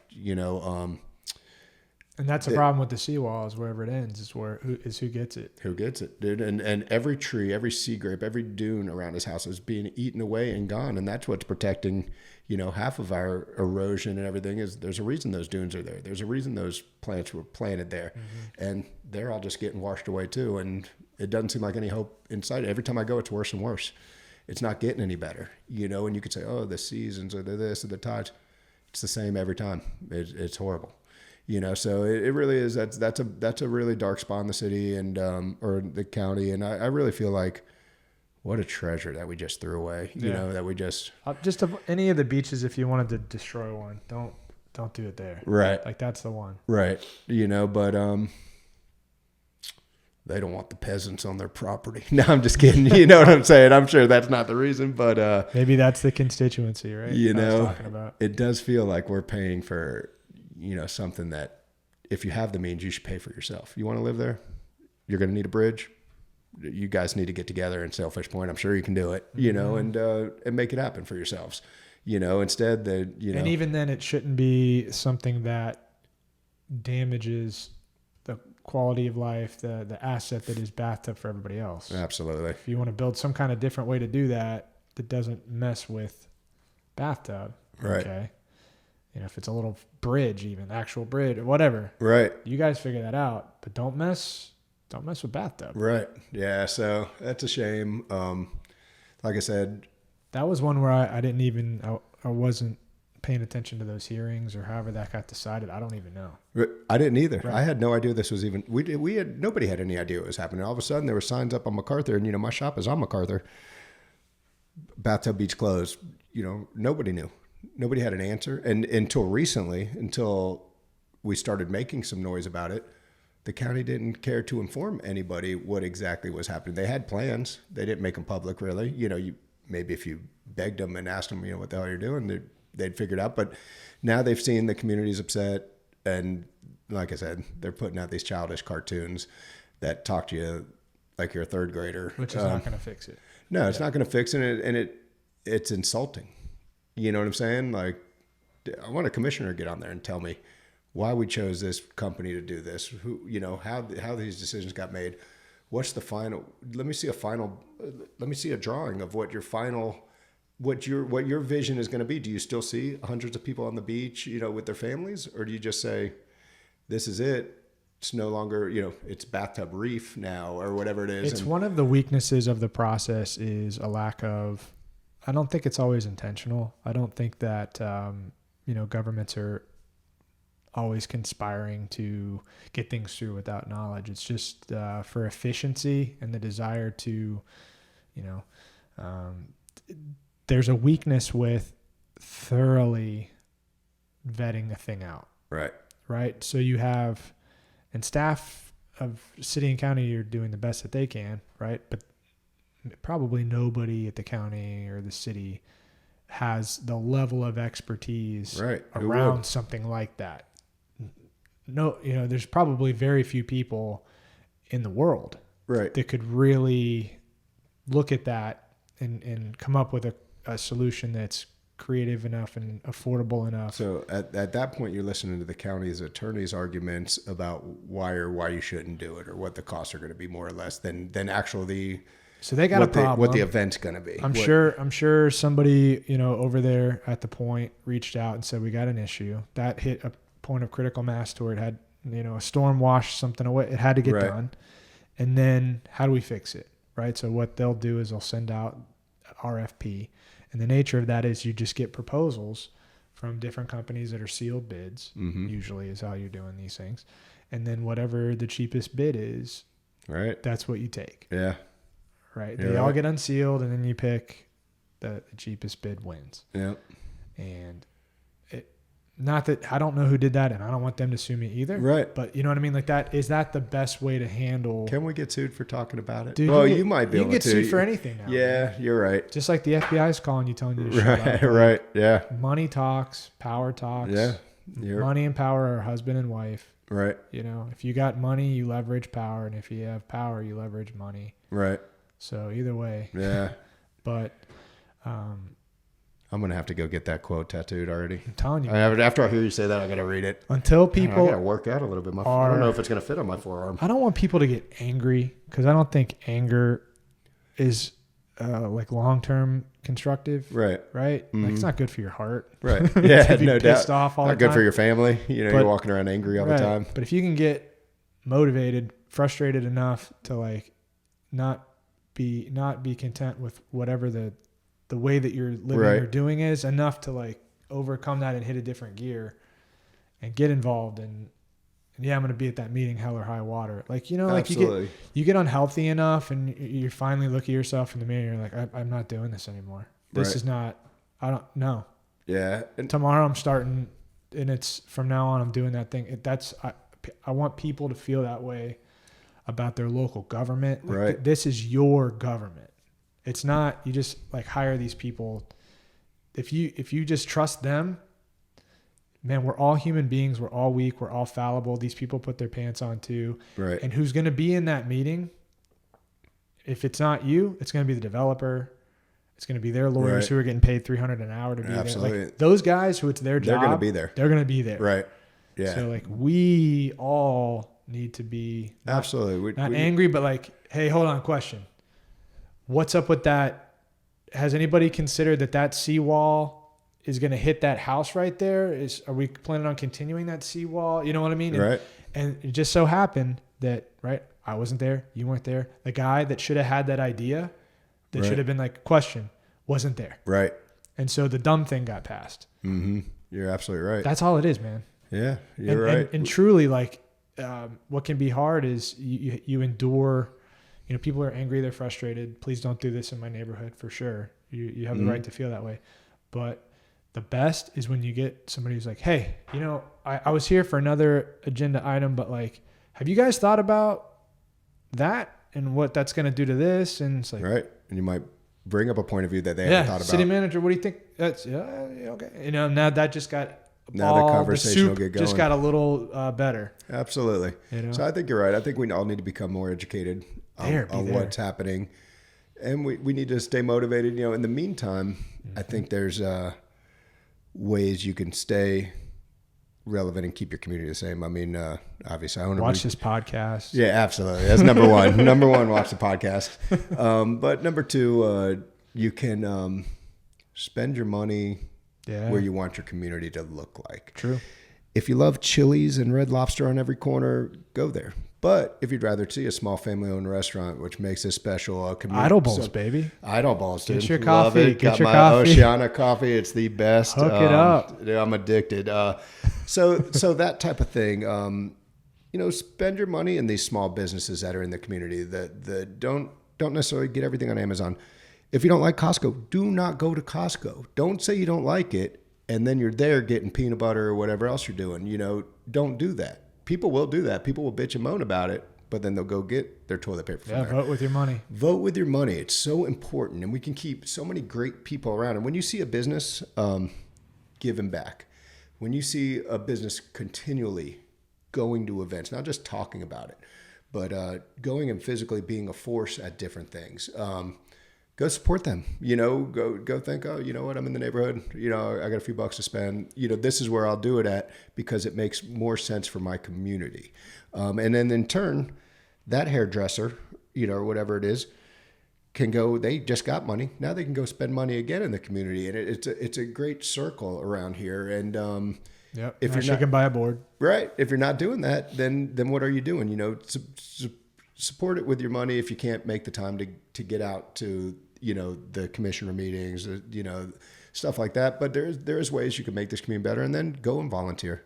You know, if something's near and dear to your heart, you know, you want to help kids with special needs. What do you got brewing in terms of events through a calendar year, so people know? Man, I know you post a lot about it, but like just we have in a quick, so much. So quick ones. This Friday, movie night at Ohana Surf Shop, 6:30. It's always a fun night. Beach chairs, blow up mattress. Come out and watch a surf film with us. But we have the Single Fin Showdown coming up April 6th, which is our big surf event. It's our 15th annual Single Fin Showdown. It is the largest non-pro surf contest on the East Coast currently. That was from Eastern Surf Magazine, and it's all a fundraiser. This year we're raising money for Brooke Thabit again, one of our employees that was paralyzed 11 years ago now. She is doing great, still paralyzed, but got her degree from Savannah College of Art and Design. She's got, you know, her I think they're fiance now. They've been together so long, and so she is doing great, but her vehicle just broke down, and for a used one, it's $80,000. So we've had great support in this community raising money for Brooke, but that's where this year's Single Fin Showdown money is going to. And then we have other events you can get involved with. We take kids surfing with Operation 300. We can always use volunteers for that. Mm-hmm. We also take them fishing. We just did this past Saturday. My buddy Paul, I was out of town, but my buddy Paul took him on his boat fishing, which we've done numerous times. There's just so many ways to get involved. And if you don't know how, call us at the shop. We know pretty much if there's a walk or this or that you want to get involved with, we probably know the answer or who to get you in touch with. But just be a part of this community, and then you're showing them in force anyways, you know? And again, if you don't like, you know, I hate to say it, but I stopped going to Pineapple Fest once they took on the Florida Sugar money. So I won't go again until they get rid of that, you know, sponsorship. And that's just me, and it's no big deal. It probably doesn't affect it. But if everybody does it, if everybody says, hey, enough's enough, you know, we just want good stuff in this community. You know, if you're not spending the money, people aren't going to come back, you know. So just think about where you're spending your money, what you're doing to make this community better, because there's stuff we can all do, you know. And again, like I really learned a lot today just from you, like, feel these things, but this is our Alamo, you know. I'm gonna be using that. I'm gonna be using that nonstop now, because it's absolutely it, dude. I don't want to go anywhere else, dude. I've been all over the place in Florida, you know. I've been all over the world, but there's nowhere else I want to be but Martin County, right here in this community, and to grow it and make it better, you know, and to grow the right way. You know what I'm saying? And you have property rights, right? Like, people have the right to do things, but if it doesn't honor the character of do it somewhere else. If the county is a business, right? Like, and you want to attract tourism, don't mess it up. Right. Don't ruin it. Right. So even beyond quality of life, even if you want to make it a business proposal, right. Don't screw up your brand. Imagine how tough it is being the tourism director in Port St. Lucie. Right. You know, what do you say over North Jensen? Oh, come visit South Vero, you know, South Fort Pierce or whatever. Why do you think Brightline picked Stewart? Right. They could have gone to Fort Pierce. There was money thrown at them. Mm-hmm. Stewart is special. There's a reason they want a little destination spot to try to improve ridership, right? They've got big cities and large municipalities and urban stops. They wanted a cool, funky, little quaint. Right. Don't mess that up. Yeah, come to downtown Stewart. Yeah, take the Brightline to downtown Stewart. I knew they were never going to pick Fort Pierce, man. We were hoping. I know, but I knew they weren't, because this place is. But again, listen, if it does help the downtown businesses, I'm all for that. I love most of the downtown business owners. Most of them are small family businesses. You know, there's not. I can't think of any that aren't. But so if it does help them, great. But it does. If it does, it does erode at the rural small town. Like it is. It's more urban now. Absolutely, it is so hard to say whether it's going to be a good or bad thing. If you're for it, you have to acknowledge that, and if you are against it, you have to acknowledge like, yeah, it's going to. There are some positives right? about it too. So, yeah, well, you know, I'll stay on the fence on I that. So I see the. No, I'm off the fence, man. I forever want this place rural. Yeah, you know, okay. I'm off the fence too. I really don't want Brightline. You know, I was bummed yesterday when I saw that. We couldn't believe it. We thought I'm the opposite. I thought for sure Fort Pierce. Everybody was telling me, oh, Fort Pierce is going to get it. Like, no, dude. That's what I thought for sure. Fort Pierce is not going to get it, man. Damn it. This is Stewart. That's why I was. Have you been to the Brightline in Miami? No. Or West Palm? I haven't been on Brightline yet. Okay. I've been on trains in Italy and stuff. I've seen how that works, but I haven't been on. So West Palm, it's in Clematis. It's a nice area, you know, we're downtown, blah, blah, blah. Mm-hmm. It's terrible around that part you're not of the trying to walk Brightline. Around there. You're trying to walk around homeless people. You're trying to walk around this, that, whatever else. You get off in Miami. The Brightline's great. You're driving down there. You get off in Miami and you get thrown out on the street, and it's the ugliest. You got to get Uber. Area. You got to Uber right away. Right. It's the ugliest area. And, you know, I'm afraid that that's going to happen up this way. We're going to have more transient people hanging out, more people. Yeah. You know, it's going to increase the crime rate. It's going to increase. You know, there's a lot of things that it is going to affect in a negative way. And again, I'm with you. I think Fort Pierce would have been good. I would have been happy to drive to Fort Pierce if I need a train to Miami, you know, or something like that. Sure. I'd rather do that than drive to downtown Stewart and do it. So we can drive to Costco. We can drive there. We can drive to Whole Foods. Let's go. Like we'll survive. We're going to get a video of you in Costco next and be like, look at Chris. That's going to be the anti-campaign. My wife will definitely be in Costco. We won't. We will be getting our toilet paper. No, don't do it. Don't do it. Don't sell out. You can go to whogivesacrap.com and they deliver right to your house, 40 rolls a month or whatever. That's what we need. We need more resources. It's all bamboo. It's all recycled. It's during COVID. What? During COVID. I didn't even know about that. Oh, yeah. During COVID, no one had toilet paper, and I had 2 huge boxes in the back of Tara's car. And I had to take a picture like I was a gangster. Like, look at all these rolls, dude, just because they never stopped delivering, you know. You had to drive to Port St. Lucie to find toilet paper around here. This is totally real. No, absolutely. Whogivesacrap.com. Bamboo, recycled right to your house. Get it. Mm-hmm. So you don't have to go to Costco. Fair enough. Let's skip Costco. Let's keep your wife out of there.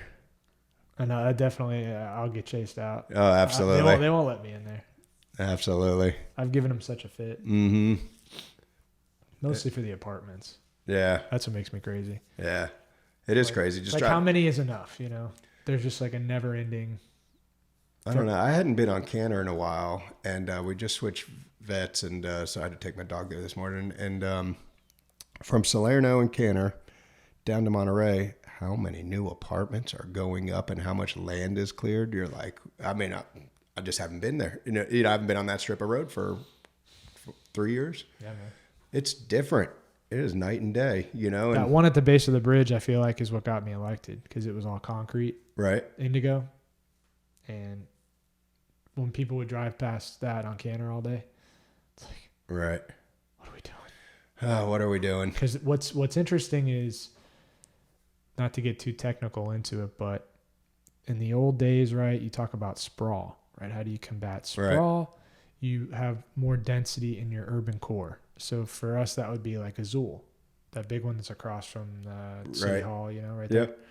That, if you're going to put it somewhere, or like how we have taller buildings right at the base of the Roosevelt there, and it's all kind of like bigger.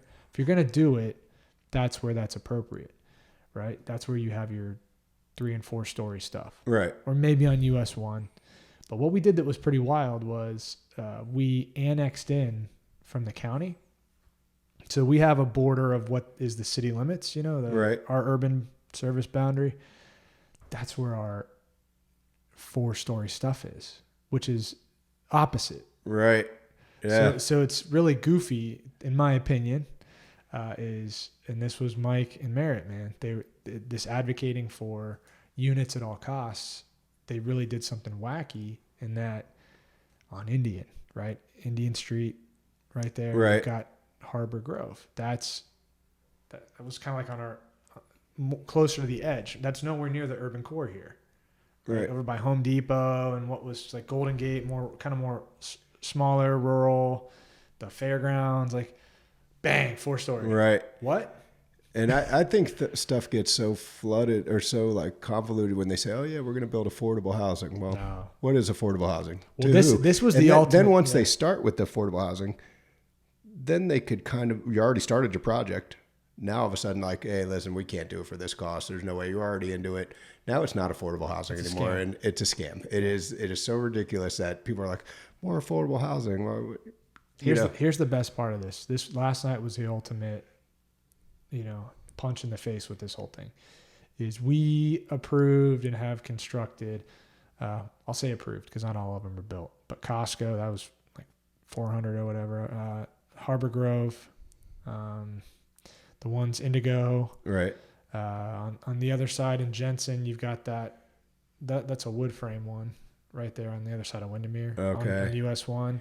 Okay, I'm sure I've seen it. I can't think of the name of it, but one after the other, we've approved all these things, right? The ones next to Walmart, just density, and it was all to combat having more units, so the people didn't have to drive in from Port St. Lucie, right? Right, because clearly, if you just build a $2,500 to $3,000 a month apartment, they're going to sell their 3-2 house in St. Lucie, right? And that equity so that they can move closer, right, to work, right? Because that makes sense, right? Yeah. And so if we just had more units, right? And again, this is the hubris, the arrogance of kind of, in my opinion, government. Yeah. Then we'll solve those problems, right? Because that will help our workforce. That's what all you ever heard was workforce. Oh, off Central Parkway, the lofts, right? Hundreds of apartments. That will help our workforce. And last night, we found out that none of those apartments were to address workforce housing. That the one that's government subsidized that's brought forward last night, that's really going to fix this problem. Right.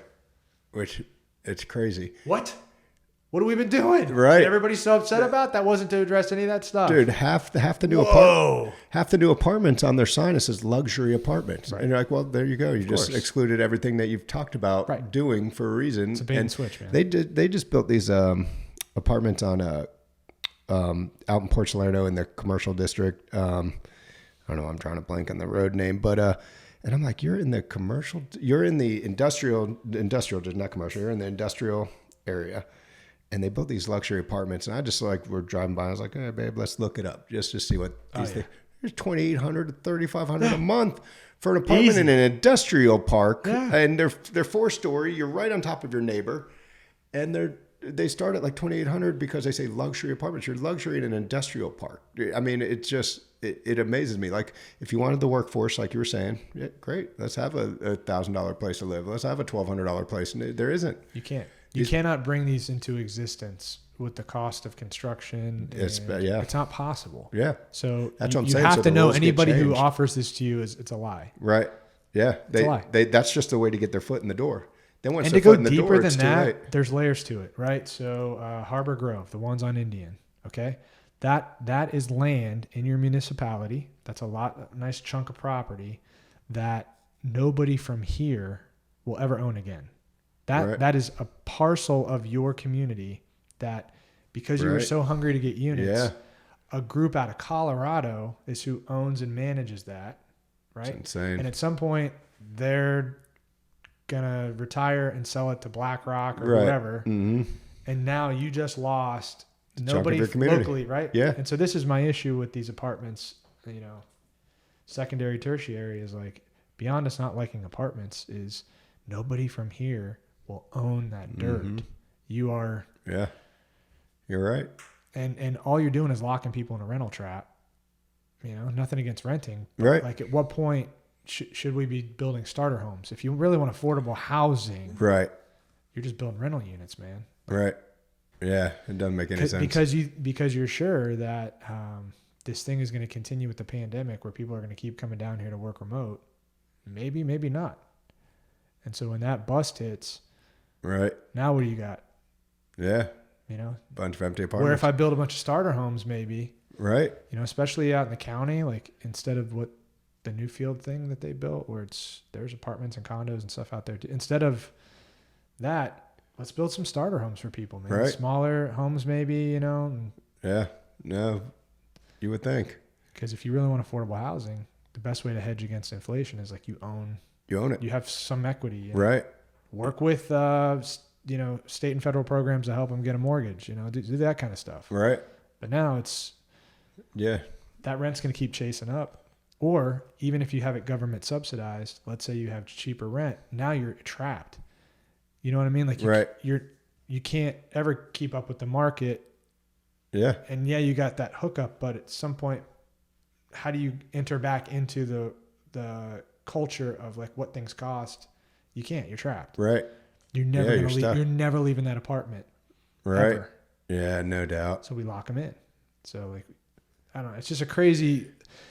I think short-sighted way of looking at housing. Right. It's just apartments. Apartments. Yeah. More just apartments. pack more people in. Pack more people in. Rental. Yeah. And that's tough too. People are buying up these houses and making them Airbnbs, which I'm not against. You're not wrong. I have one or two.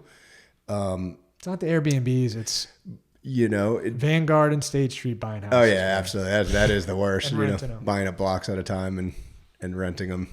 So there is a balance there too, but it is crazy. These big companies, big corporations are just going to buy everything up. And yeah, man. Yeah, that should not be legal. We're going to be a whole continent of renters. I think exactly. That you will, because Canada's not immune either. Right. They're doing the same thing. Right. So it's going to take true leadership in your municipalities to say, hold up. Right. Let's not just follow the trend and go with the flow here. Yeah. Is it time?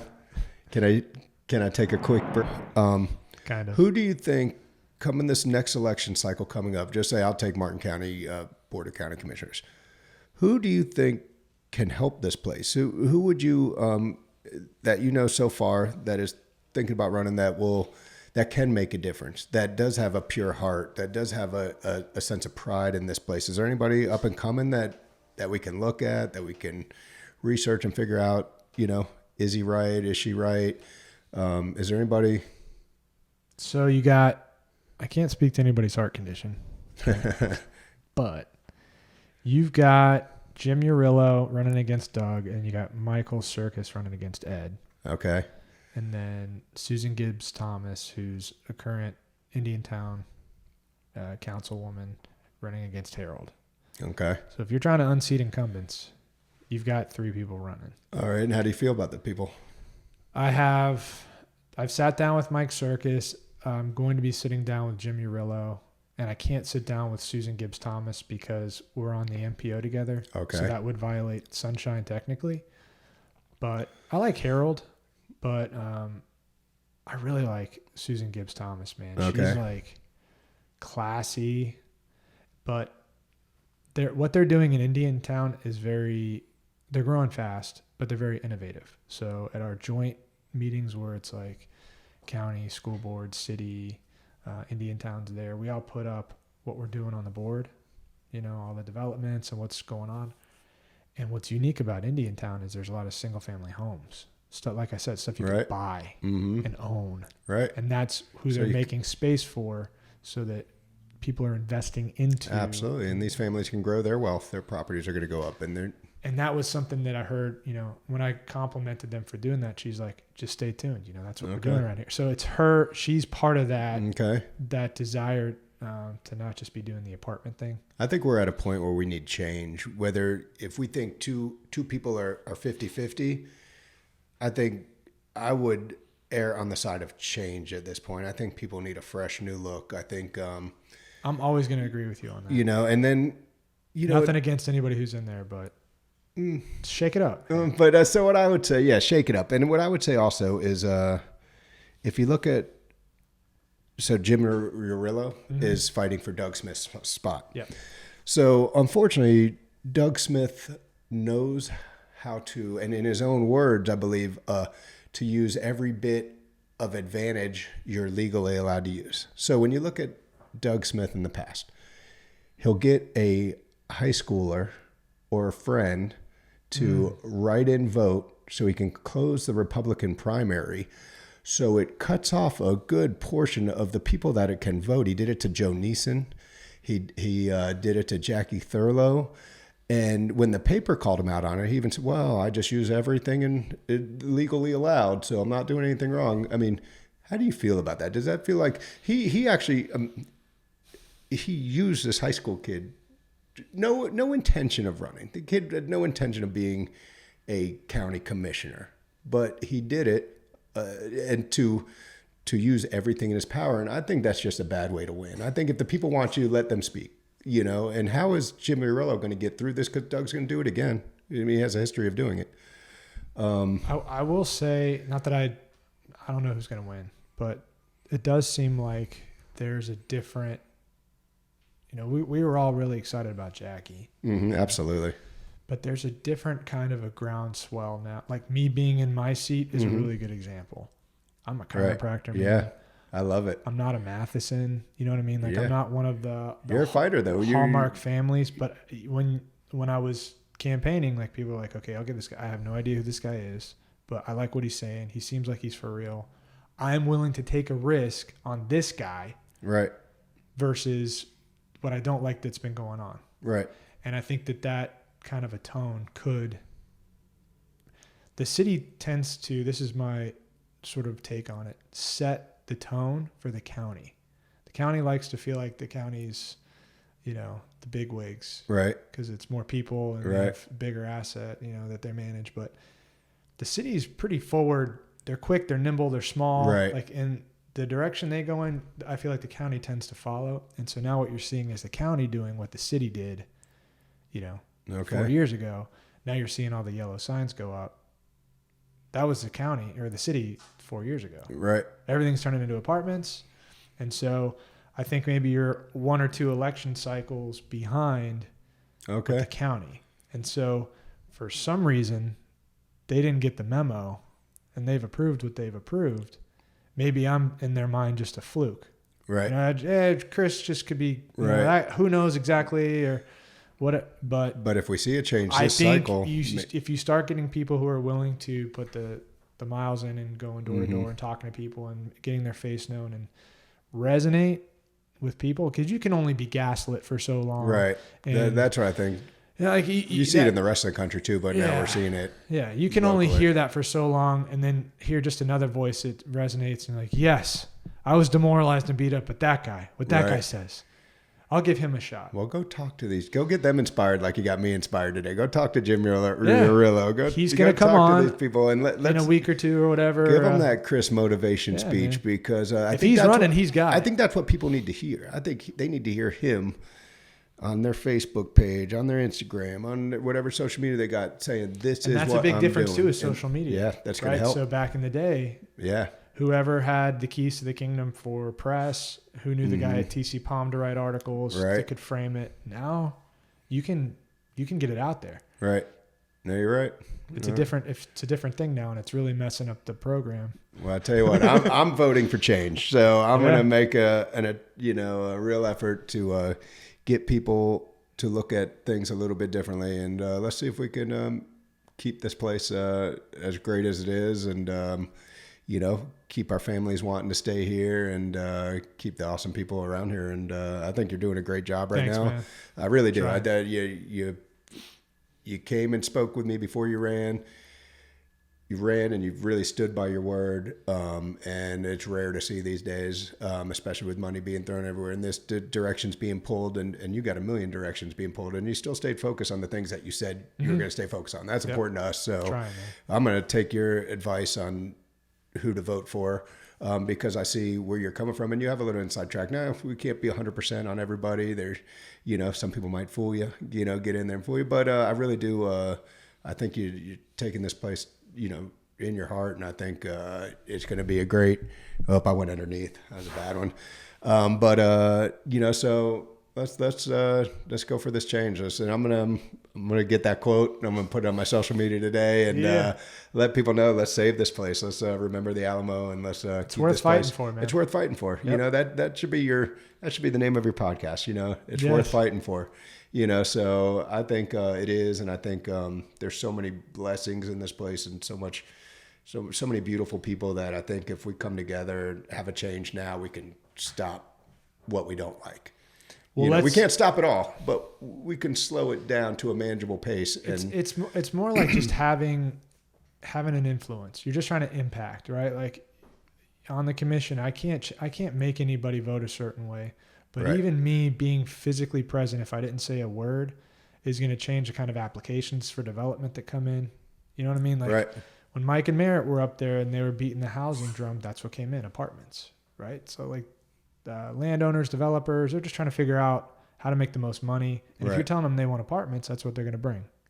So just being around, being physically present, people hearing your voice, you impact and you flush the community and, with a different kind of way of thinking. Absolutely. Yeah, absolutely. Well, let's make this place happen together. Yeah. We'll revisit, a little closer to the election. Absolutely. Because I see you as a political figure. Yeah. Business owner, but political figure. And we'll kind of see who's thrown their hat in the race and kind of what they're saying. And I'd love to do this again as we get closer. We'll get the Ohana certified let's go. Candidate. Let's go. Kind of like vote water, the Ohana. Yeah, let's make this happen. Cool. So. Thank you for being here. Are you kidding me? Thanks for having me. Yes, sir. Yeah, it was fun. Hopefully it wasn't too boring for everybody, but you got me inspired. So I'm ready to go out and take on the world right now, so, or at least Martin County. That's right. All right, man. Rad, brother. Yeah, that was fun.